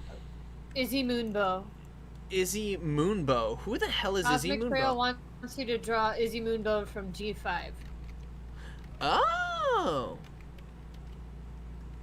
Okay, people are giving a lot of drawing requests. Hold on, give him a chance. You know, Aren't you going to draw finish these Bella's things? Draconiquist?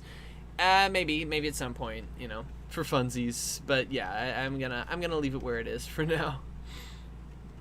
Torture him by making him draw a Draconiquist.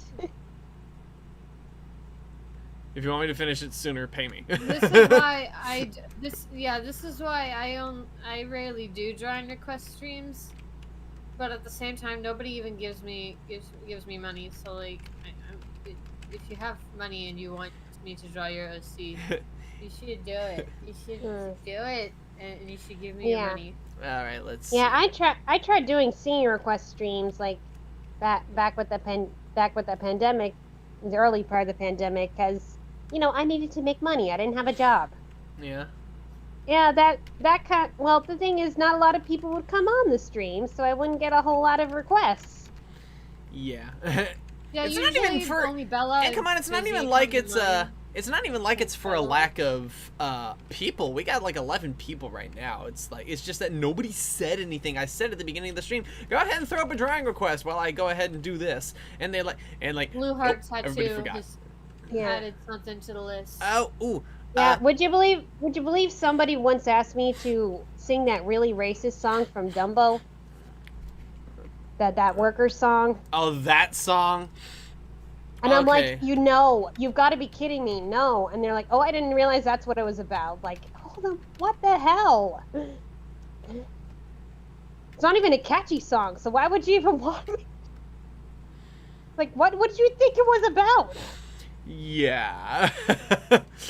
Yeah. That person I also long blocked from my channel because they said other things, so yeah. Do not ask for the roustabouts. Oh boy. Oh, would you like to So yeah, sing for context, people, I'm only going to say the lyrics so you understand why I didn't sing it. Okay. We work all day, we work all night, we never learn to read or write. Youch. Yep, and they were sung by faceless black people in the background. And I don't know. They had some black people sing in the song like When I See an Elephant Fly, but no guarantees that any of the singers for that song were black. Okay, at least the Crows, that can go right over your head. You wouldn't even make that connection to them to them being black, especially today. But that part was definitely back then, though, with the clothes and their speech patterns, everything about them. Yes, but no kid today would make that connection. But I certainly part didn't with when I was younger. But that part with the circus tent is like totally deliberate. Actually, you know, I probably didn't make that connection with the Crows because the most exposure I had to black people at that time was probably Little Bill and Cyber Chase. that's about the exposure. And oh, we can't talk about anything related to that guy anymore, though. yeah, No, let's don't. I grew up on that show, though. Okay, well, yeah, I can't. Yeah, we can't. We can't talk about that anymore. That's why I'm sad. I'm only bringing it up for context, though. It's like just keep in mind, I grew up with it. I know. I loved their astronaut character. Like there was like a TV show within the show. You remember that? Yeah. Oh, man, yeah. I can't remember I his played the fucking game. name, but I love that. Okay, let's name Captain shows Brainstorm. with shows. Really? That sounds right. Yeah, Captain Brainstorm. That sounds about Yeah, right. I used to play that adventure game on nickjr.com. Oh, jeez. Rest in peace websites for TV channels. I mean, they Before kind of. we had tablets, we had those designated kids sites that our parents would let us play on for like, I don't know, 30 minutes to an hour after we did our homework. I mean, some of them exist still to a certain extent, but it's all split up amongst apps, and you're never going to be able to find those old games again, like the Sandwich Stacker for the Lilo and Stitch cartoon. I think you can find that somewhere, but you gotta go digging deep. Yeah, and you gotta have a browser that will allow like you to play Flash, otherwise you're out of luck, because those games are all Flash games. What would you like Yeah, to like see? what were the 3 sites my parents let me on when I was little? NickJr.com, Playhouse Disney, and I think PBS Kids. Yeah. Playhouse Disney, not Disney Junior. Playhouse Disney. I'm old.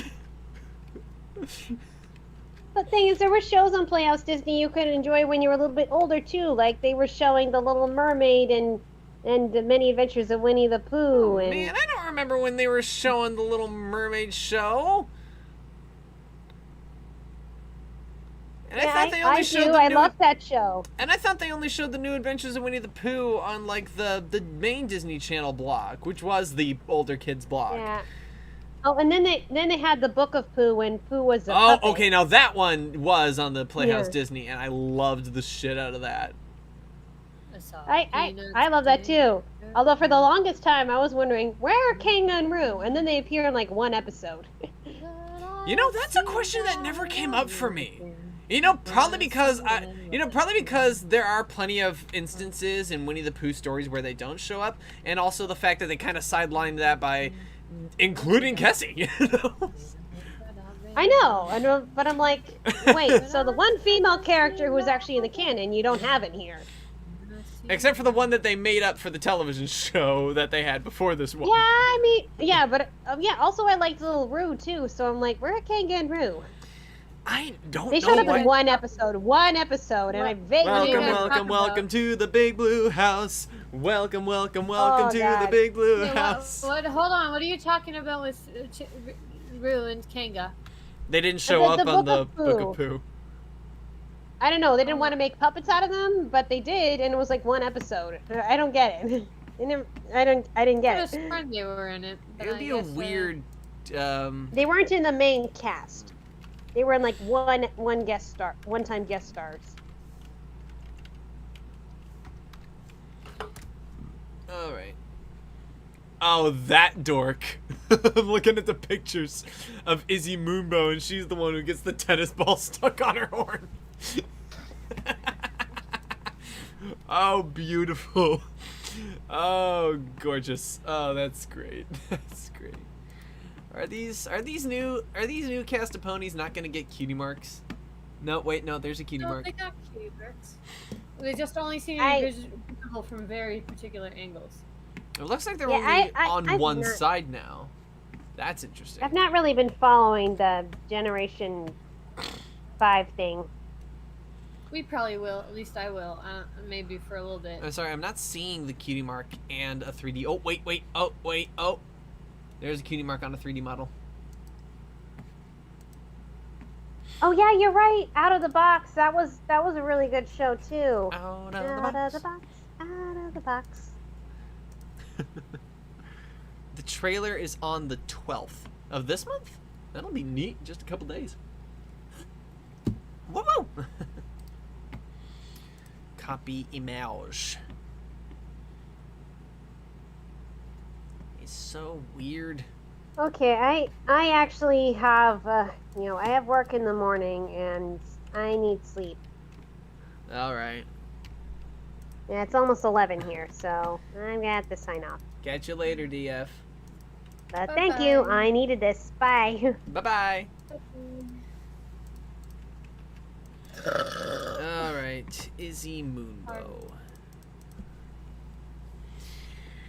Hi, for boyshkoy. Squashed humanish faces now. What? They got more squashed humanish faces now. I Not as do. horsey. I honestly do not like these CG interpretations of the horse characters. I don't like them, but yeah, I'll acknowledge that. Yeah, their humanish faces are kind of weird. It's like, I think Sisu had a better pony face than these guys, and that's saying something.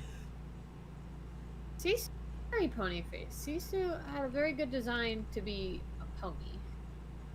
Which is not out of line for a dragon, because dragons are based on a myriad of animals fused together into a one cohesive being.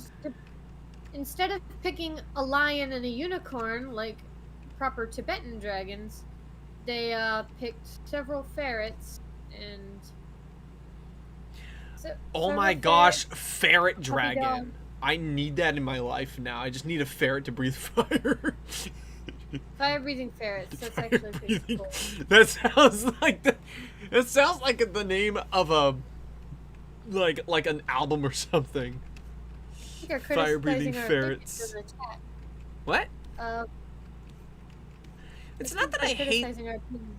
It's not that I hate the designs. Period. I like the designs. It's just that I feel like, as far as modeling a horse face, they didn't do such a good job. Yeah, they didn't model. They didn't horse. Like, person. In fact, I'm gonna cute little furry, I guess. That said, these are definitely more furry-fied horses. I've seen what a furry horse could look like, you know, and this ain't it, More Chief. horse-like. It is much more horse-like. I guess it's more like BoJack Horseman if you think about it. BoJack Horseman was a more horse-looking horse. And yeah, that's probably what a horse furry looks like, yeah. Yeah. And as for my opinions on Sisu, I will not bend. I am very critical of Sisu because there was so much potential and they almost got it, but I feel like they cowered it out of us. Now, I'm gonna do my take on what a proper horse face looks like right here with the whole shape here. I think. And again, he's not changing much, so they got it so close but fucked it up. I think part of it is trying to interpret it from multiple different angles, as CGI requires you to do, but at the same time, the fans of the original G4 made pretty solid models of those incredibly 2D stylized designs that work pretty okay in 3D. I could point out some examples. Not the least of which being the SFM models are actually okay for what they are. They're pretty good interpretations. Literal, maybe a little too literal interpretations of the 2D designs from the show, but they work perfectly in 3D space. Without giving them weird cheeks. I think that's probably the other thing that's bothering me. She has cheeks. I don't like that she has cheeks. I think that can work, but maybe if you're gonna give them cheeks, you gotta go back to the original My Little Pony designs, like from the 80s. You gotta go back to those ones. You know what I mean? You can make that work. And that's because those designs We're are definitely already modernizing a lot of shit. Yeah, bye, Autistic Rider. Bye-bye. Later, man. We'll catch you later. Catch you later in another stream, Piglet, perhaps. I'm sorry, Piglet. We're not gonna chase you down. Neither of us have the energy for this.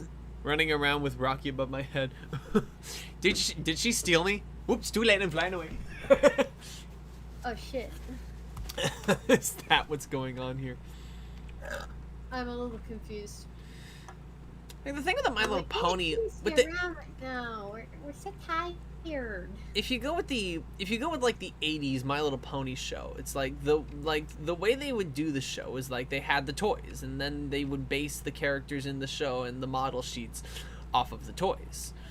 But with the 2010 MLP with Lauren Faust, she really just came up with an aesthetic that she felt would work, creating the impression of a little pony rather than creating a more real looking horse. And some of the ponies did have more horse-like faces. There was particularly the stallions a lot of the time.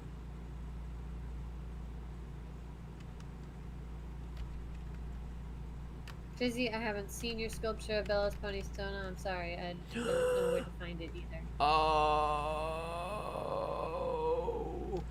is it on Instagram? Is it on Twitter? Where is it? Where can I find it? I want to see. Oh, wait, don't you have a DeviantArt page? Maybe, possibly. theoretically.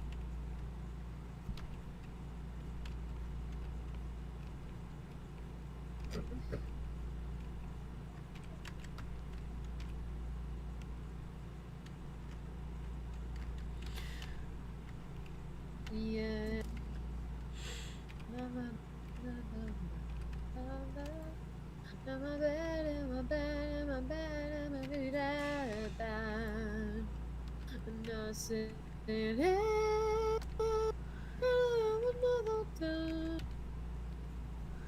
Yeah, alright, let's skinny that up there. Nice. You know.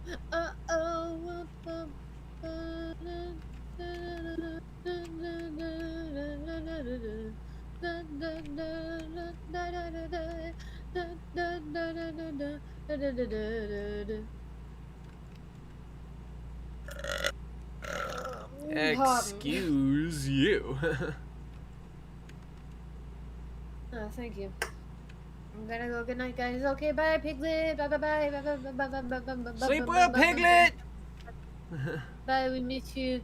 It was fun chasing you around. We're not doing that. Okay, bye, bye. We love you. Bye, bye.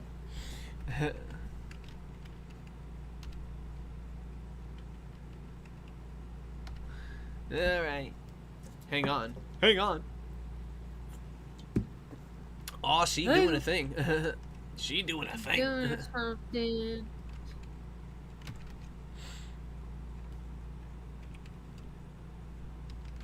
You're just messaging me it. I'll look at it. Oh? Hold on, I'm checking something. Oh, beautiful. Nope. Never mind. Okay, let's see. I'm gonna... Ooh, I've received something. Oh, I did see that! Oh! Oh, yes! Oh, so cute.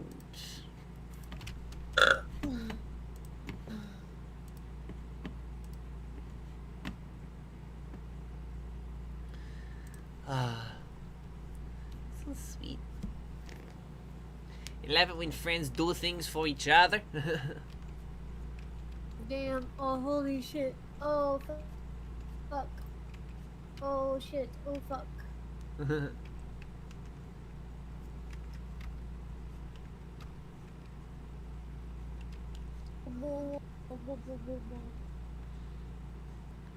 Load, darn you. Bella decided to take a nap. Bella is goodbye. Nah, probably just sleepy. Oh wow, this looks good. It's not loading, but like, it's good.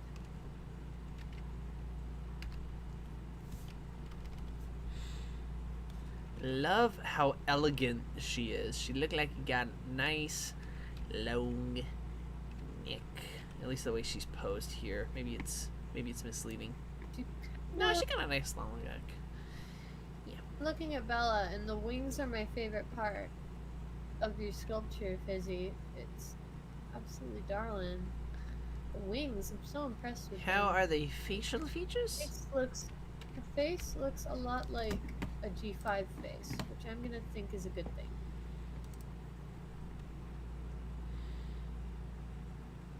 I think it works three-dimensionally. Looks like a lot of care and attention went into that.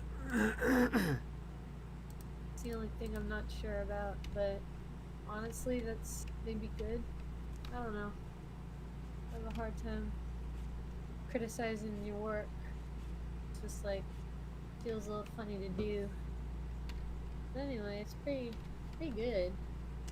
Pretty good. Yeah, give it up for hour 2. Woo woo! Hour 2!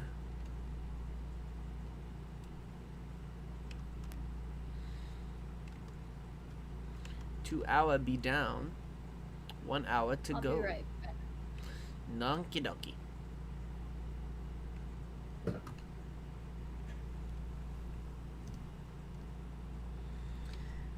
I mean, it really does feel like Bella's just kind of gone off and taken a nap, doesn't it? Like, she usually so active in the chat. He's naive. The whole chat is gone quiet. Everybody quiet. The chat went to sleep.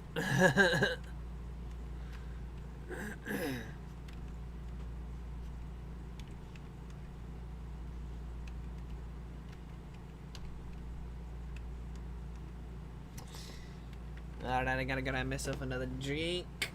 Here we go.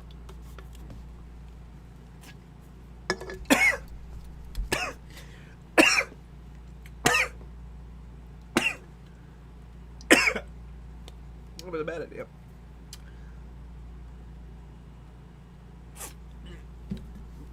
Oof.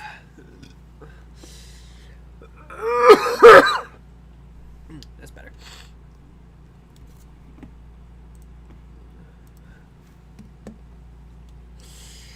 Okay, I'm fine. I'm good. I'm doing okay. Don't worry about it.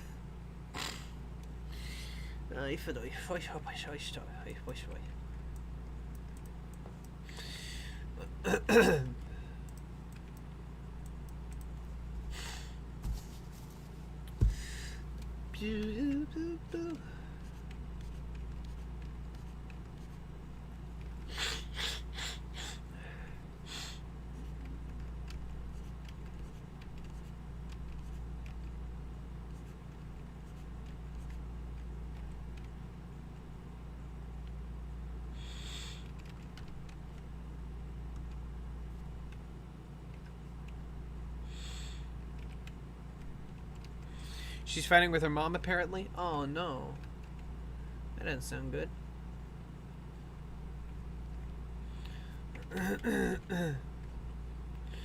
Nothing serious, I hope.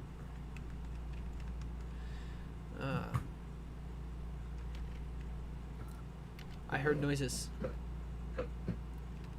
Noises mean that there is a return. Theoretically. Can you hear me? Yeah, I can hear you. We're gonna rock down to Electric Avenue. Hi, hi, hi, hi, hi, hi.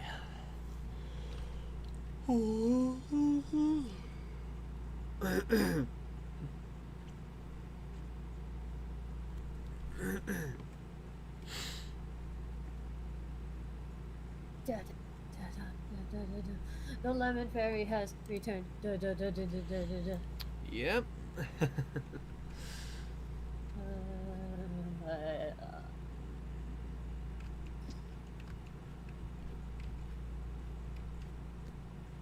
Oh wow, Fizzy Busy is the only one in the chat.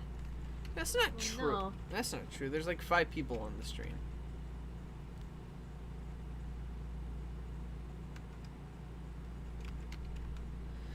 Just because they're not using the chat doesn't mean they're not there.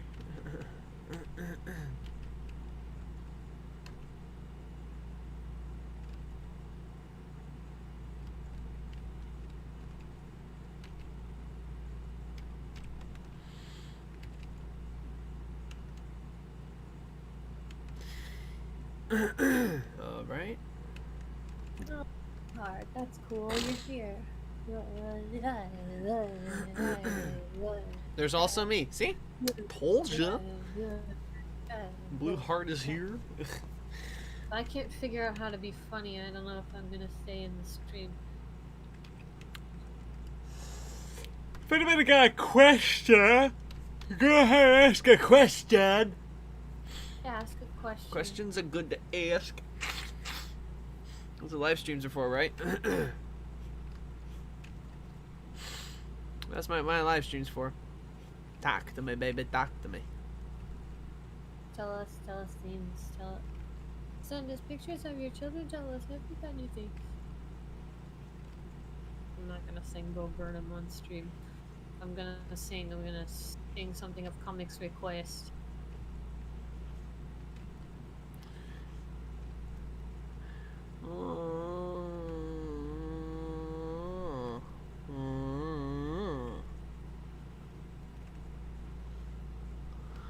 Up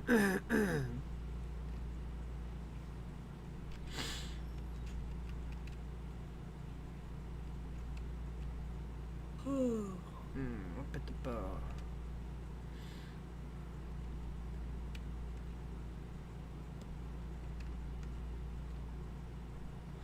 Yo, Stacy, talk to me, baby. Yes. Ah, beautiful, beautiful, beautiful. Beautiful, beautiful must.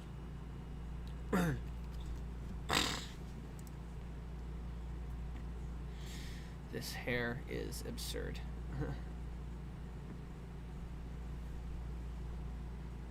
Well, Fizzy Dizzy is asking, Comic, did you complete what you wanted to do last Friday? Was everything okay? I don't think he's done yet. No, I did not complete everything I wanted to complete last Friday. I just gotta chug along though.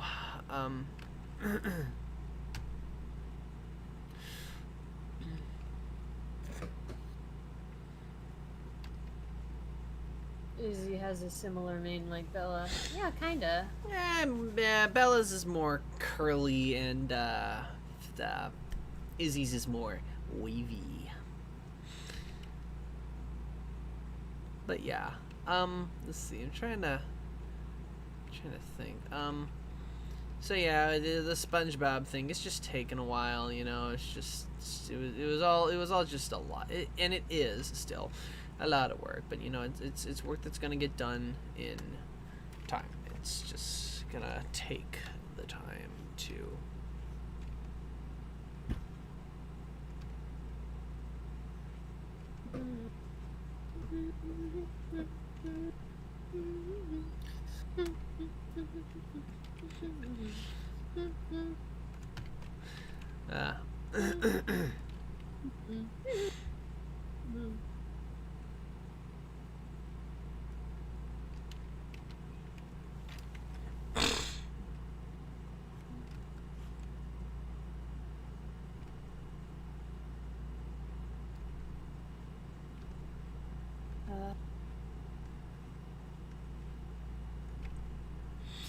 What's your favorite part of the SpongeBob movie?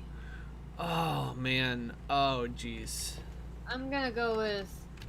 Alright, we're on a baby hunt, and don't think we don't know how to weed them out.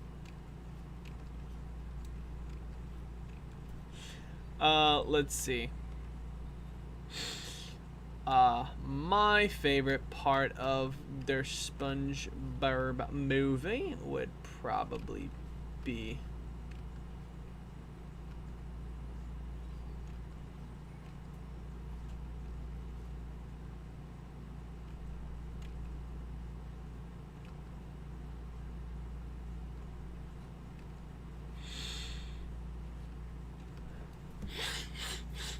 which SpongeBob movie?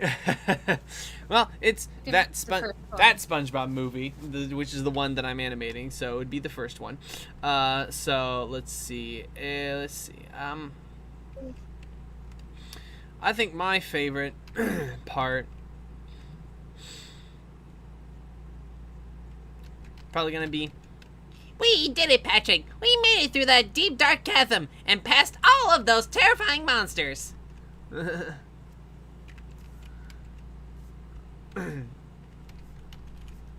You guys are great.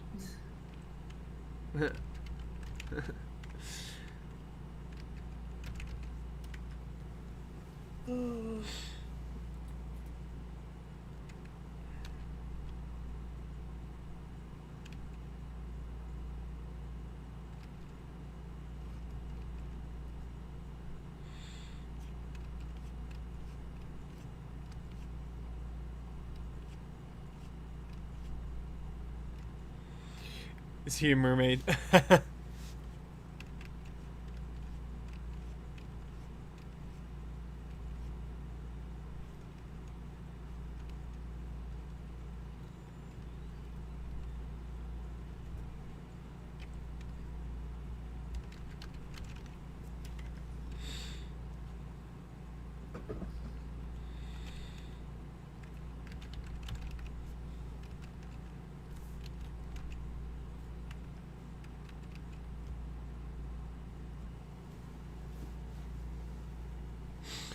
Uh-oh.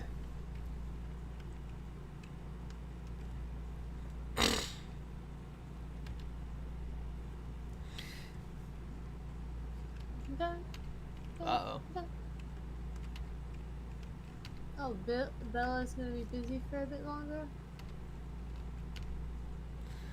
Yeah. I hope everything goes all right.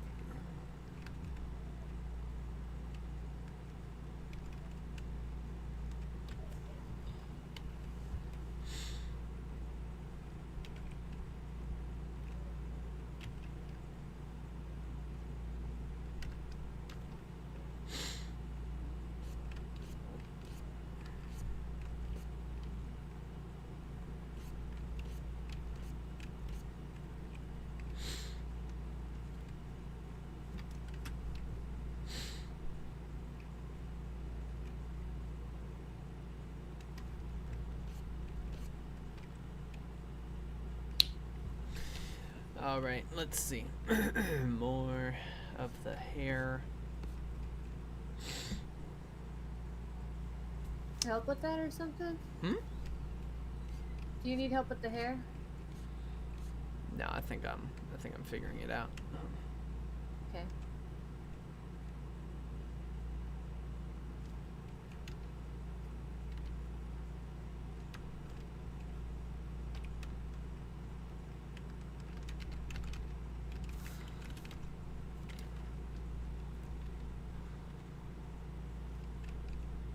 We gonna rock down to But yeah, that movie's full of a lot of great lines. I also like anything that Plankton says. Is like, Plan Z never fails. Pansy, I love you. Plan Z, so diabolical, so malicious, so lemon scented. Daddy, no. Daddy, yes. Yes. Oh my gosh.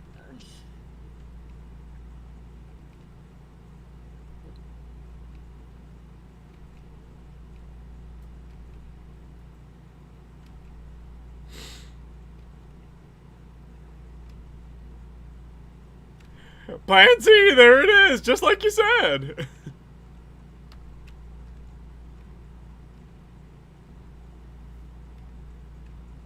I really like that bit from Sponge Out of Water where Plankton and where there's a good Plank Heron moment. Let's just say that. Thrive on that shit. Play together before we melt. Yeah. Everybody enjoy yourself. Yeah. Best spot is the middle of me. Yeah. Oh, the grass, just wait and see. Yeah. And check your aggression. Lest you believe me. Squeeze me till I pop. Oh, gosh. I loved the art during the time travel sequences. Wigged me up, man. It's weird as fuck. Yeah, you also saw it in theater, so it was not just wigging, it was also like on a giant screen.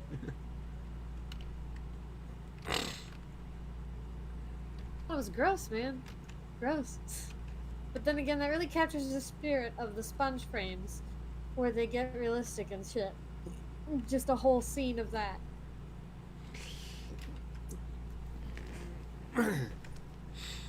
Yep.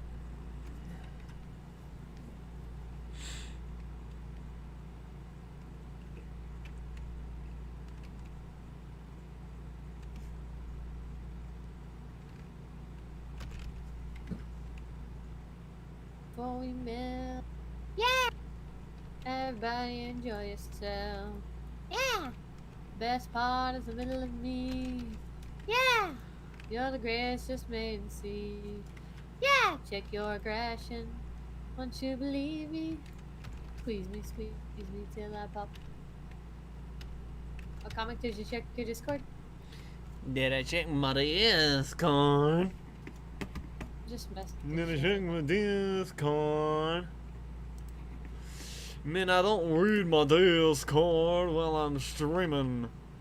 At least I don't wanna. I hate turning my head all the way to the screen. I want to turn it a little bit to read the chat, but I don't want to turn it all the way to where I'm looking away from the lovely people at home completely.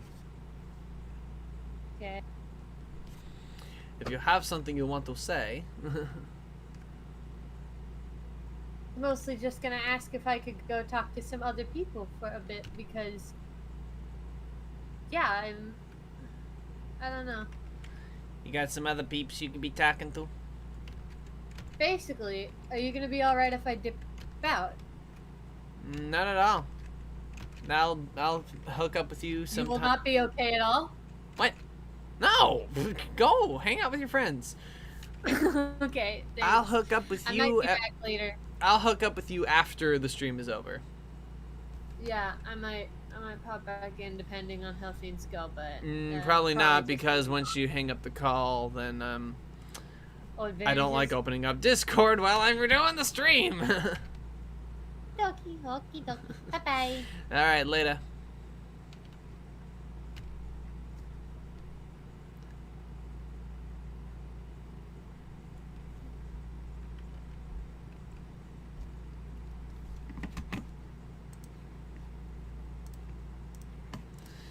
Well, there he goes.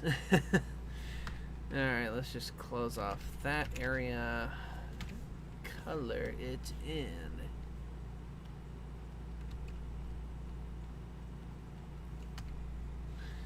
Alright, she's gonna be purple!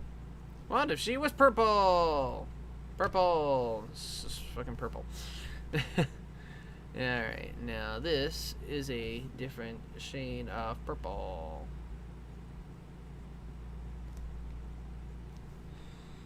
Now a little more pinky, don't you think? Yeah, a little darker too. A little more vibrant. I think that might. Yeah, it's pretty good. Then bluey. This might be a little better for. Ooh, no, hang on. Gross. Wrong color. Ooh, that's also really the wrong color. What's the right color?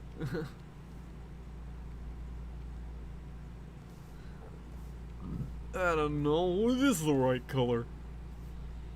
Whatever a right color is to the.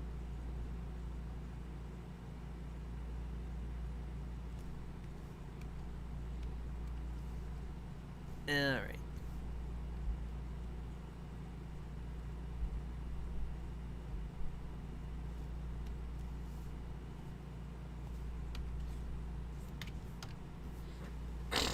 Linear. And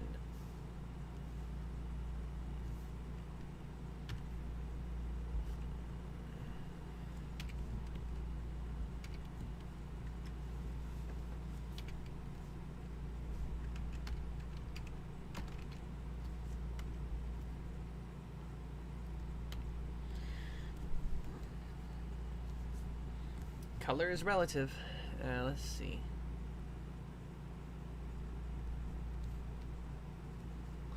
Have I mentioned that that Izzy's my favorite because she's my favorite? I love her to bits. Aww.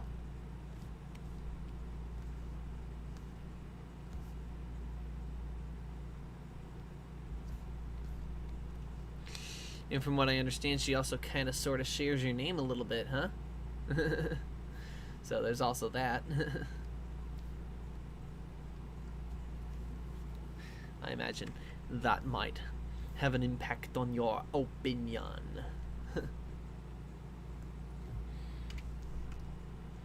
Though I don't know if I actually find myself in similar situations liking other characters named Nathan. I don't think I do. But hey, what are you gonna do? Yeah, I'm totally not biased. Oh, man.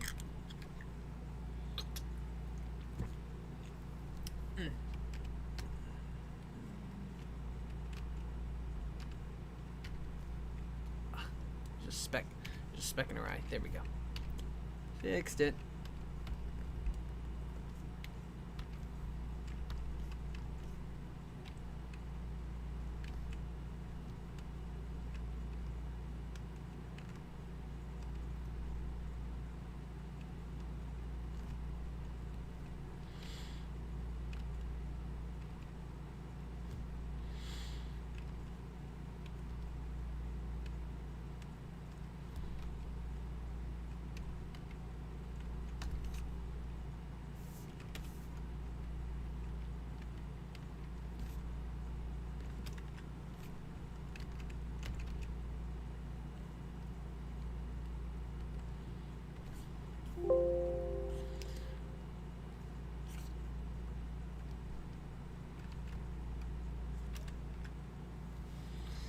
All right.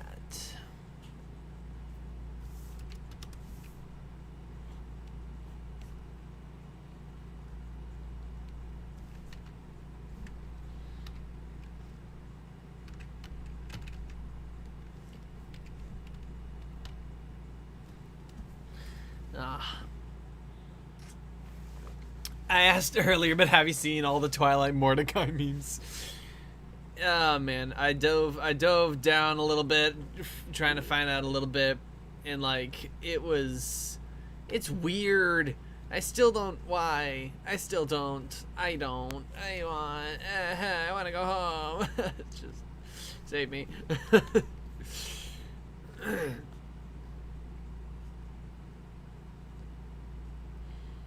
Sunlight for life, anyway. Like, for the first most obvious thing, like, just that should be a given. But like, come on, what kind of effing weirdness are we in the middle of? Excuse me, sunlight. Sunset and sunset shimmer and twilight sparkle, sunlight. So weird, but I can't look away because all the animations are so good. Why are they though? Why are the people putting effort into this? I don't get it. I don't get it.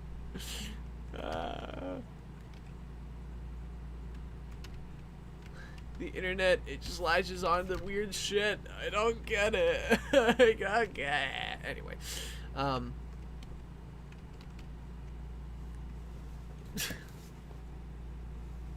trying to stay away from those. I'm thinking about make my brain hurt. Trying to read that, my brain just shut off. I think me brain hurty.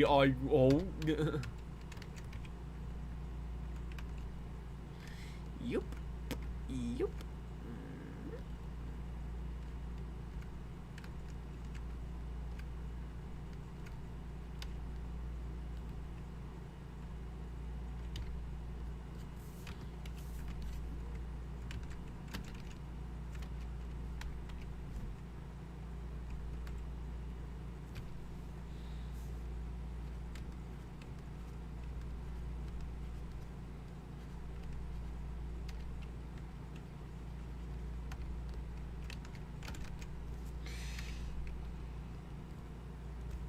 Scooby-Dooby-Doo.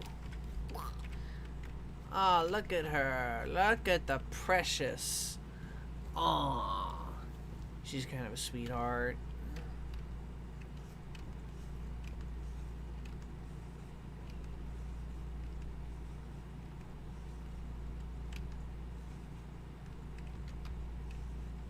Let's see. Flashlight shipper here. Sunlight for life. It's like those days when I remember someone shipping Shrek with Shadow the... Why would you bring that to my brain? Ah! I had never heard of such a thing. Okay, maybe I have because of the internet. But like, why did you make me think about that? Why would you even say such things? Villains! Villains! It's her. She's so pure. Flashlight for life. You wish! You fucking wish!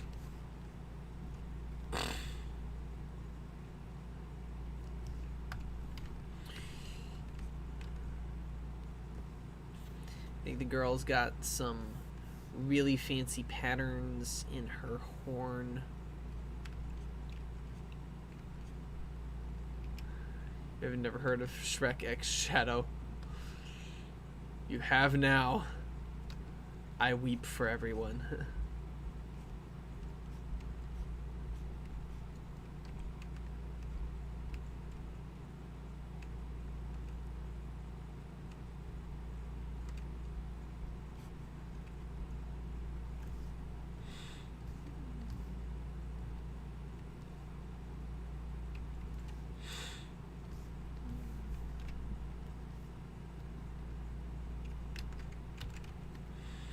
I heard it from Two Best Sisters Play. Oh, well, that's a place to hear about things.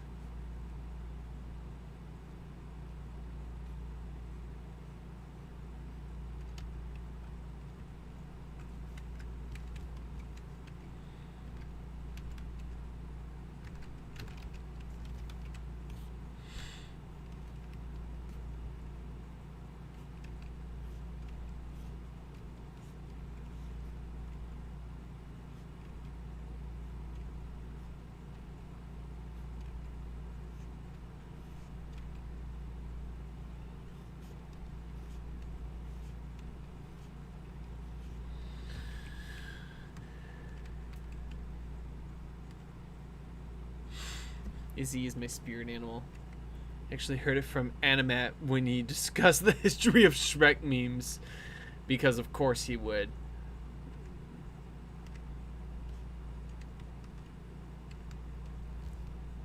Why is he talking about memes? If he's going to talk about a meme, it's probably got to be an animation meme, which I guess technically memes surrounding Shrek are memes around an animated movie, thus animation memes. So, and video games are pretty much exclusively animated. Like, hard pressed to find a live action video game, or at least one that's good. Well, maybe that's not entirely fair to say. There's that one horror game that does it really well, I suppose.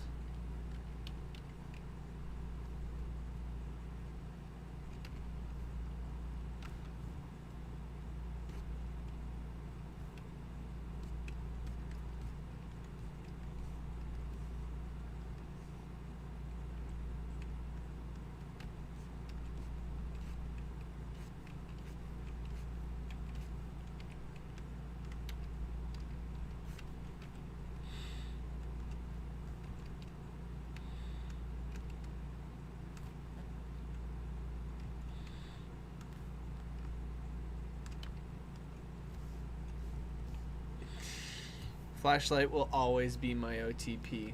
What even is there with Flashlight? You know, Cosmic, I'm putting you to work. I want you to explain to me why Flashlight is the real OTP. Why is Flashlight the one people should be after? Give me your thesis. What is it that draws you to this particular ship and wishing it to set sail? I am actually genuinely curious because I can understand it, but at the same time, I want to hear it from your mouth. I want to know what your reasoning behind it is. It's like I can see it, like I can see something, and I'll go into that a little bit if you go ahead and give me an answer. Oh yeah, I think that's fine. Yeah, we'll leave that there. That is the end of Izzy Moonbow. So precious. I love her. It's not a bad ship. I just don't ship Twilight with anyone. Huh. Interesting. I mean, that's also not an unfair side to take. Cleric.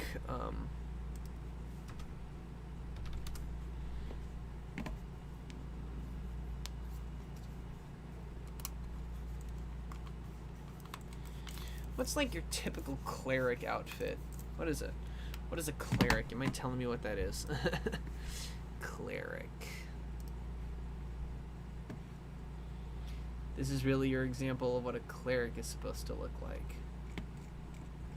Healers and warriors. Izzy is my insert into the show. Just kidding. I wish.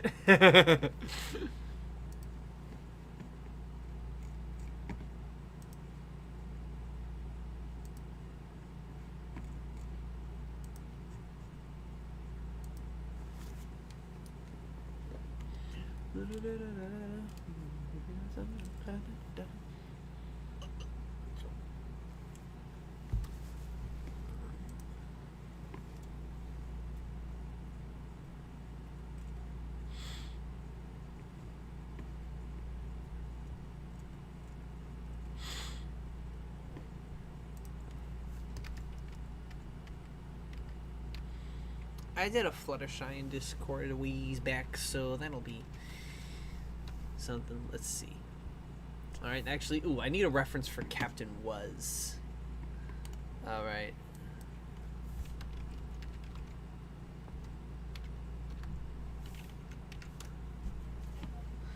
Images. Fucking Legolas. No, don't save the... I just want to copy it. Copy. It's probably good enough. Haven't played D&D for a long time, but they're typically magic type that can heal and communicate with nature and religion. Okay, so that would probably be why that image keeps coming up a lot. Alright, let's see. Discord, you absolute schmo. Can you not use a bitmap name that's already being used by somebody else? Get your own bitmap, damn it.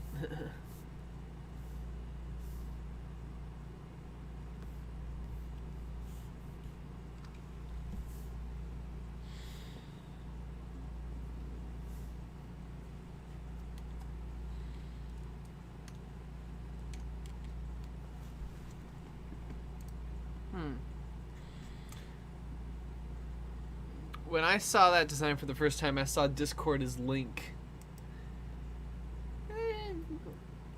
It's totally Legolas. I'm sorry, I can't see it as anything else. It's just the long flowing hair, the long white flowing hair. Fluttershy could also be a ranger since they communicate with animals. Oh, this was your request as well, so yeah. Let's see. Let's look at Ranger D&D. Reminded me of Legend of Zelda too. Well, it looks like Discord already has the bow and arrow thing going on, so maybe I will go ahead and reference the Cleric.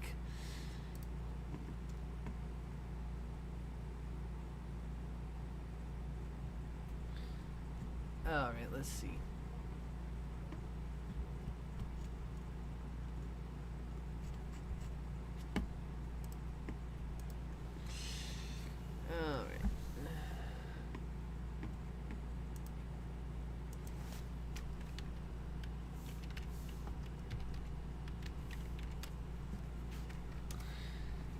Let's see. Images. Like, what's a good standard? Just give me a good standard cleric costume already. Just something, anything. I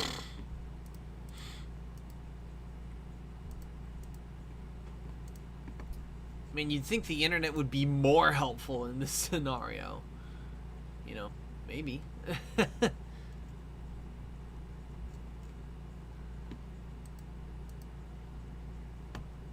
I could go with the Magic Nun vibes. Fluttershy the Flying Nun.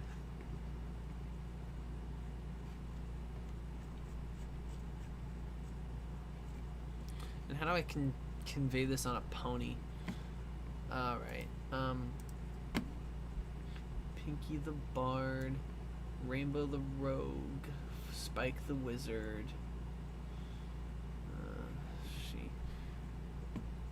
Let's see.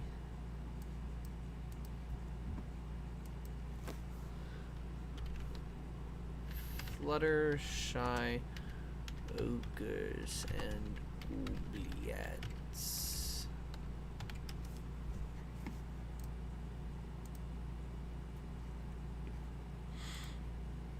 Somebody has to have already gotten the framework laid out at some point, right? It's like, can I just steal somebody else's idea?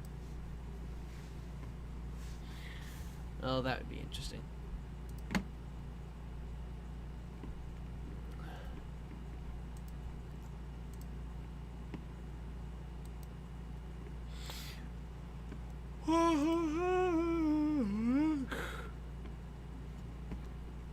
Huh, I'm gonna have to hold on to that for later.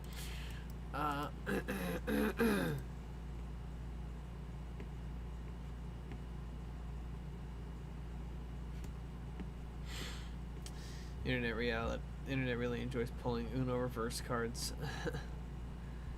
You know, that's totally fair. Yes, humanizing the ponies and their outfits is fine, guys, but I just need outfits that work on ponies, because you cannot tell me that it's so easy to just say, oh, find a cleric outfit, and like, I can't, this is so hard. I can't do this. I can't do this, man. It's Oof. Oh, okay. I'm spending so much time just find it really cute. She acts like a Japanese anime girl since I watched a lot of anime. Like, I wish I could explain more, but my mind is on Disney right now because I'm in Orlando. Nice. No, it's not your fault that human costumes don't translate to a four-legged figure. Okay, D&D cleric again. Sure, art. Maybe we'll have something. Okay.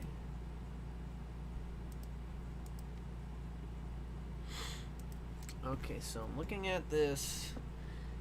Yeah, this doesn't translate very well to a horse. Ooh. Though I know what might. Oh,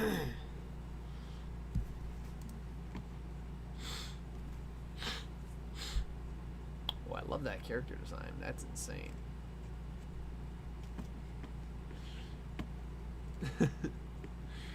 Alright, I'm gonna have to give her, let's go based on this. I'm gonna give her a hood. I'll give her kind of like I'll give her something like draped across her back that kind of has like a religious symbol on it, and then we'll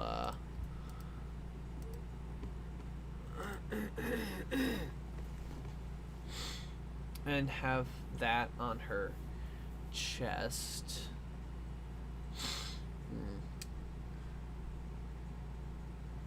This could work.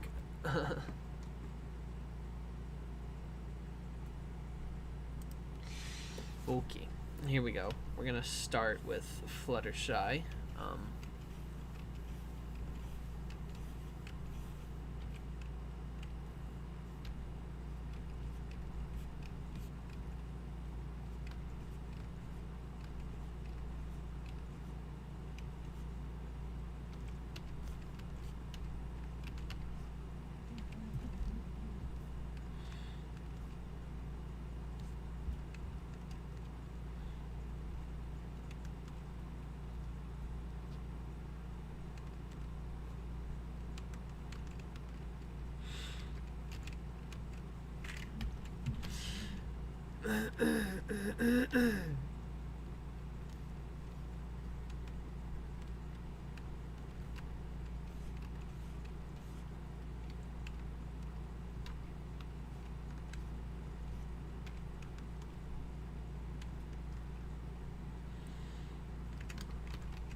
All right.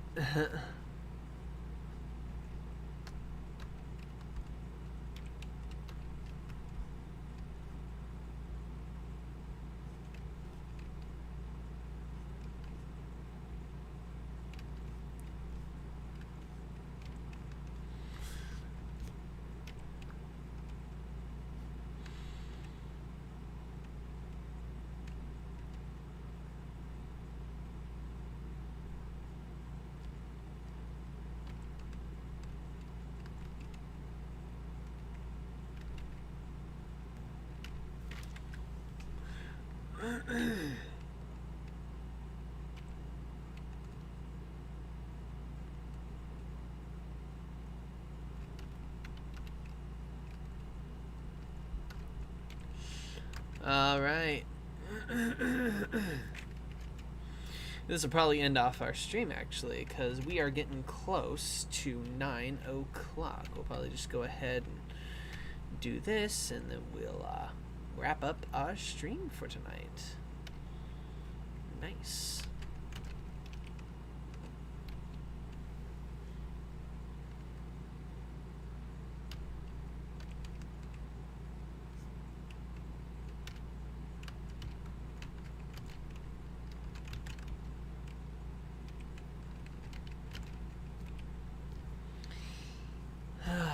Ba-ba-ba-doo.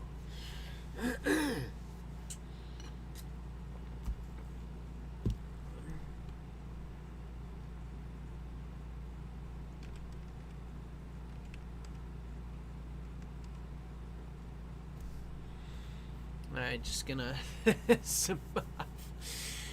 Yep. Your character's nose disappears mid-drawing. It's like, huh, finding good. Some people would be more inclined to panic. Me, I'm like, ah, shit, Flash is doing its buggy thing again.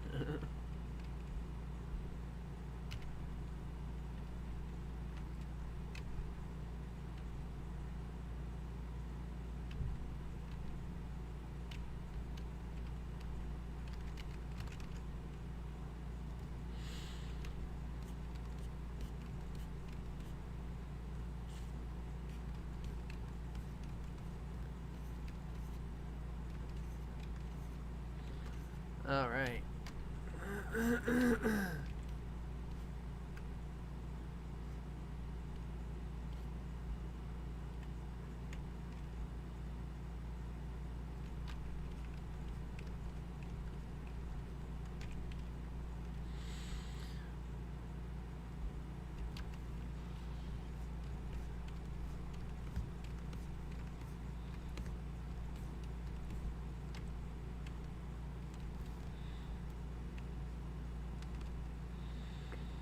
All right.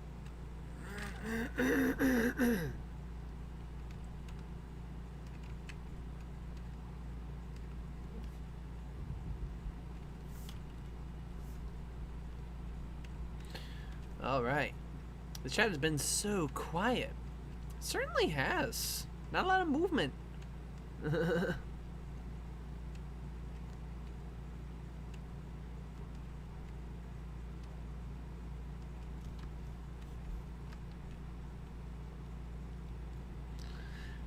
What are you gonna be sorry for? Come on, ain't no crime. Ain't no crime. Just enjoy your time.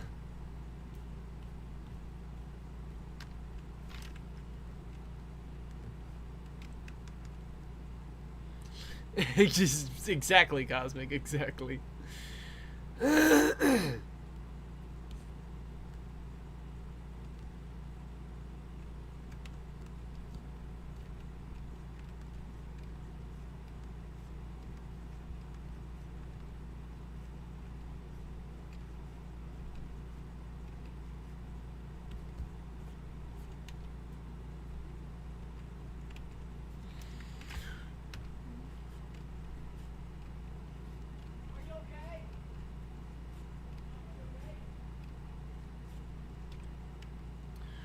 Yeesh, being loud much.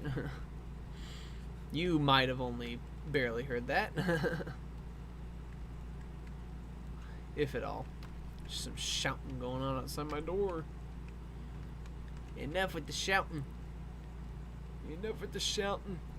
Yep. Yepity yep yep.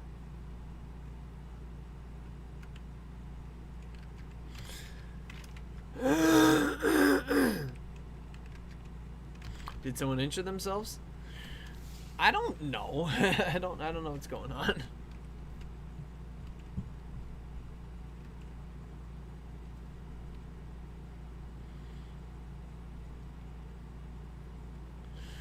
Let's see.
All right.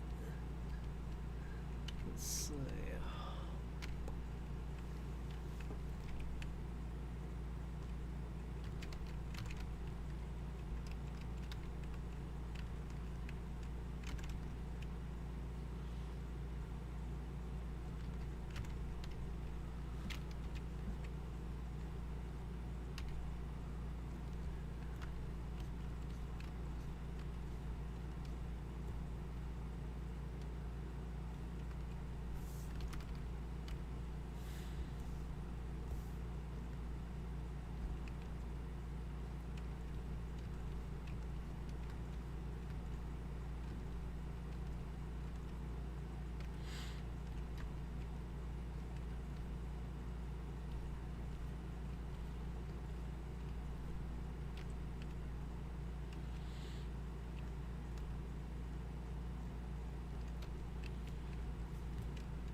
Alrighty.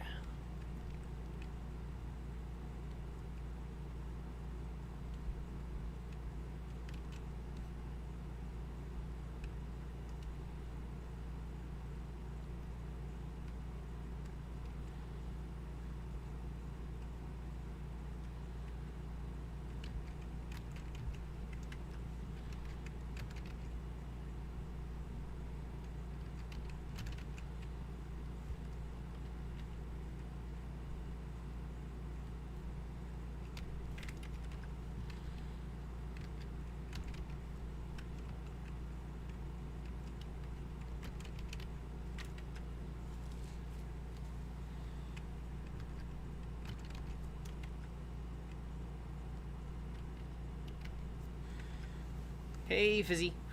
I'm here. Oh, hello. Did you miss? A lot. You missed basically the entire thing. We're wrapping up in about 15 minutes here.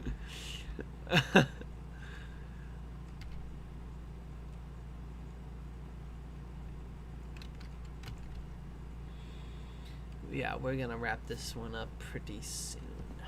Let's see.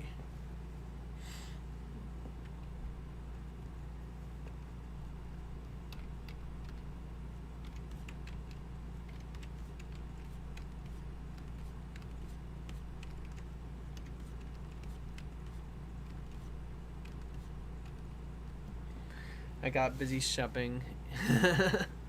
That's all right.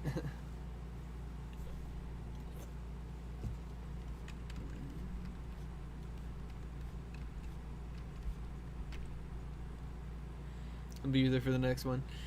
Yep, we'll be returning to the world of SpongeBob SquarePants once we get back on to Friday.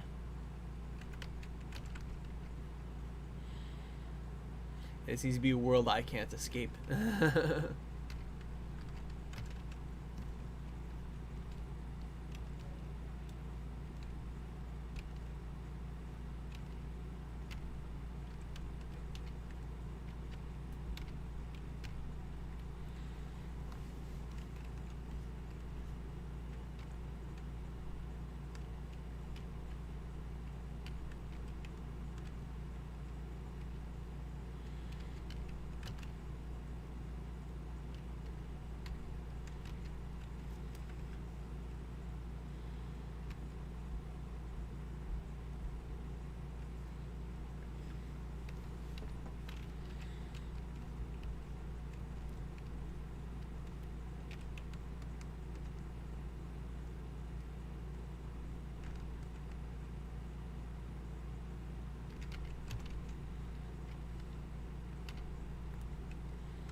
Bye, Cosmic. Cosmic's gotta go. Alright. Later, Cosmic.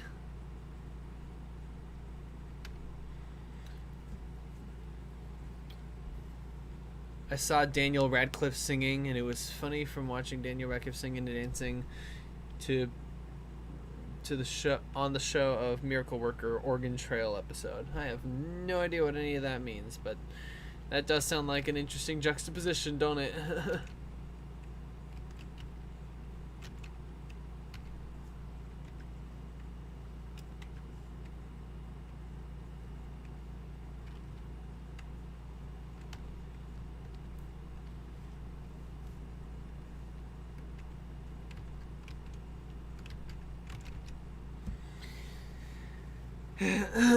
You should check it out. Well, I know Daniel Radcliffe's a pretty good singer. I saw Sideways brought up a clip of him when talking about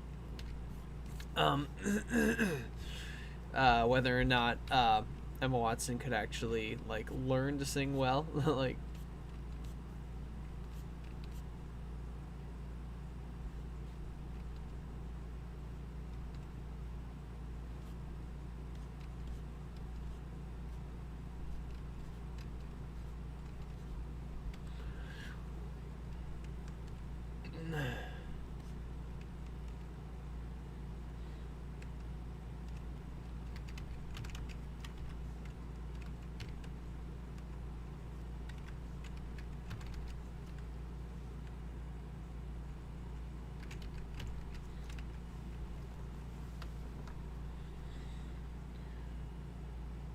using the musical revival of How to Succeed in Business Without Trying. Nice.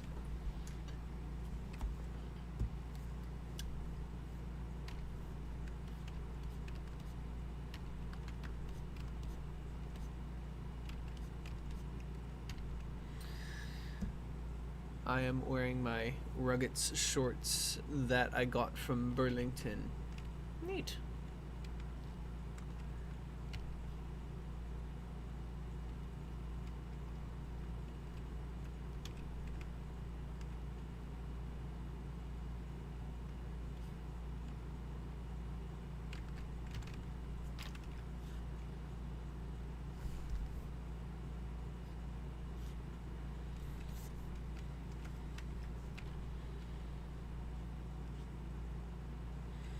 Rugrats. Ah, okay.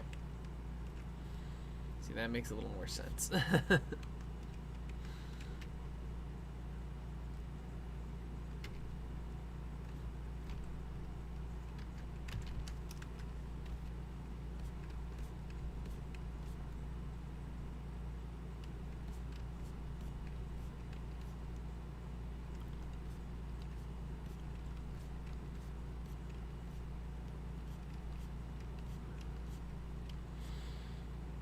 Probably get an earful from Min about how, like, I'm drawing the full body, but you know, in this instance, I'm drawing her in a costume, and kind of requires the full body. You know, it's like, even then, not a terribly difficult character to draw if you couldn't already tell. It's like, it's actually pretty easy.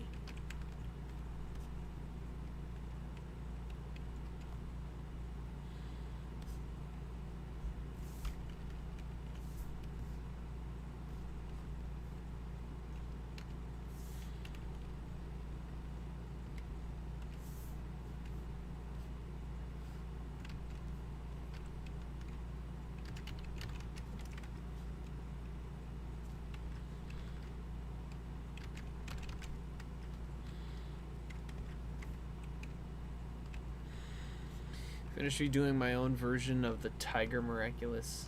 Neat.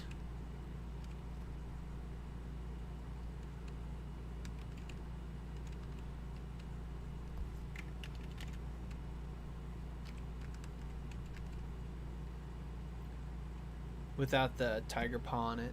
Okay. Domo's Big Fat Party Bogo's Binted. I have no idea what that means. But welcome. And just in time for the end of the stream.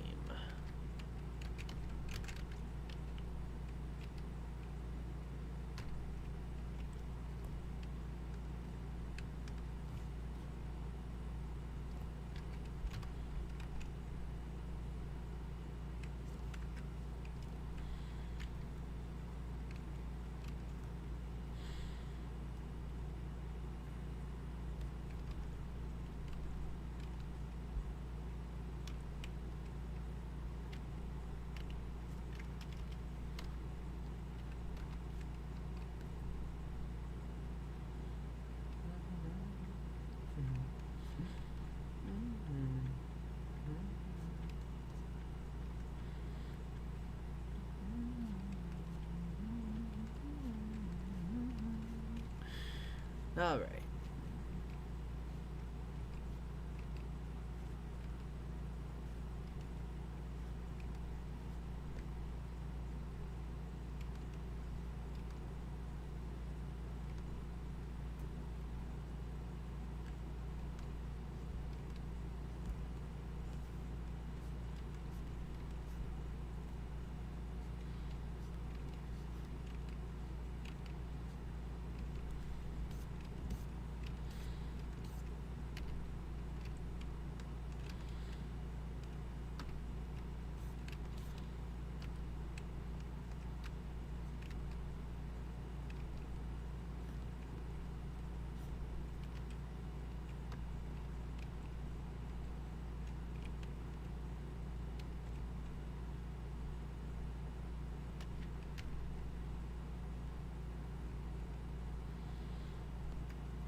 All right, let's cut off there. Doo-doo.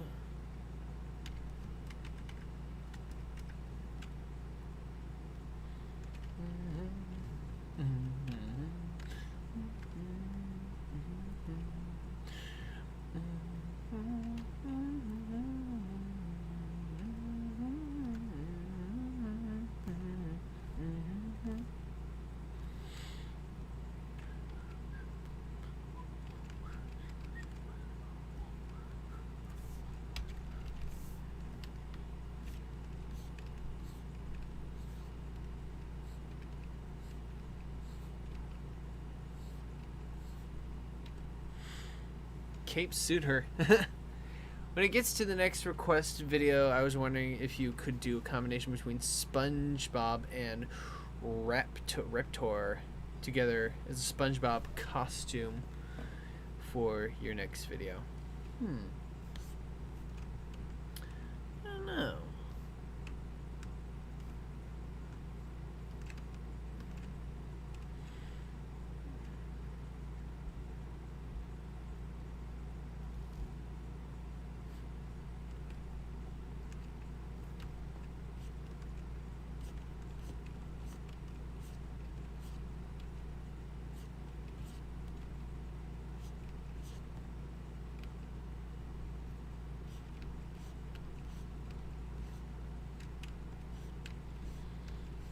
You mean like a fusion of SpongeBob and Raptor?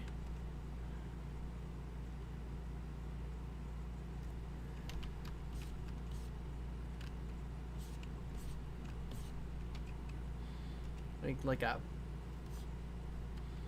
the two characters like combined into one? I want you to go ahead and specify for me real quick because I want to make sure that I have that written down as clearly and concisely as it can be, just so that I can have that ready for next time, as opposed to, you know, scrambling to like try to figure it out.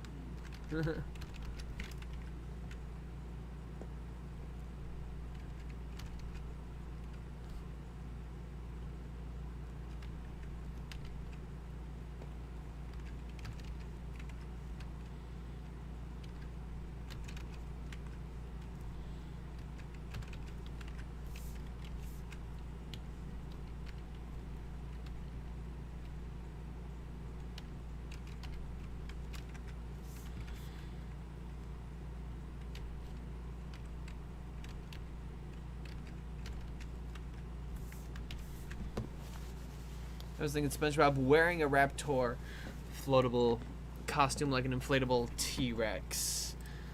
Okay.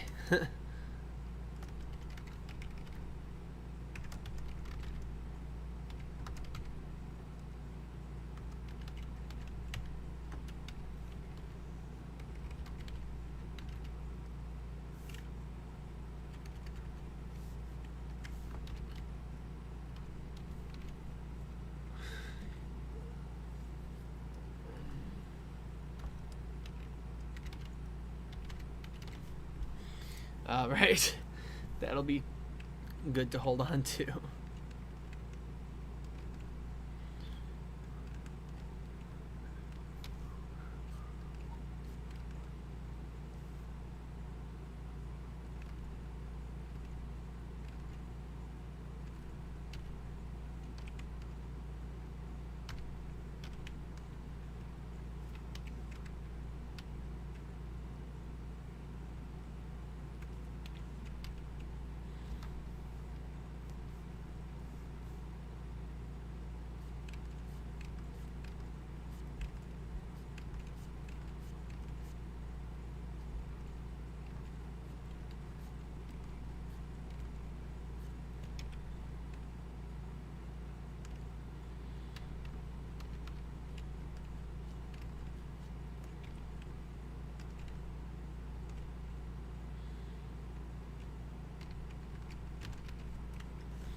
Well, the time is now 9 o'clock.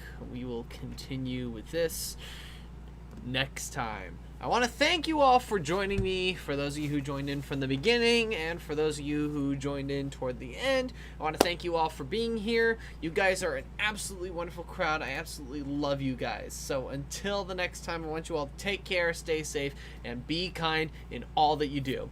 Goodbye, everybody. See you around.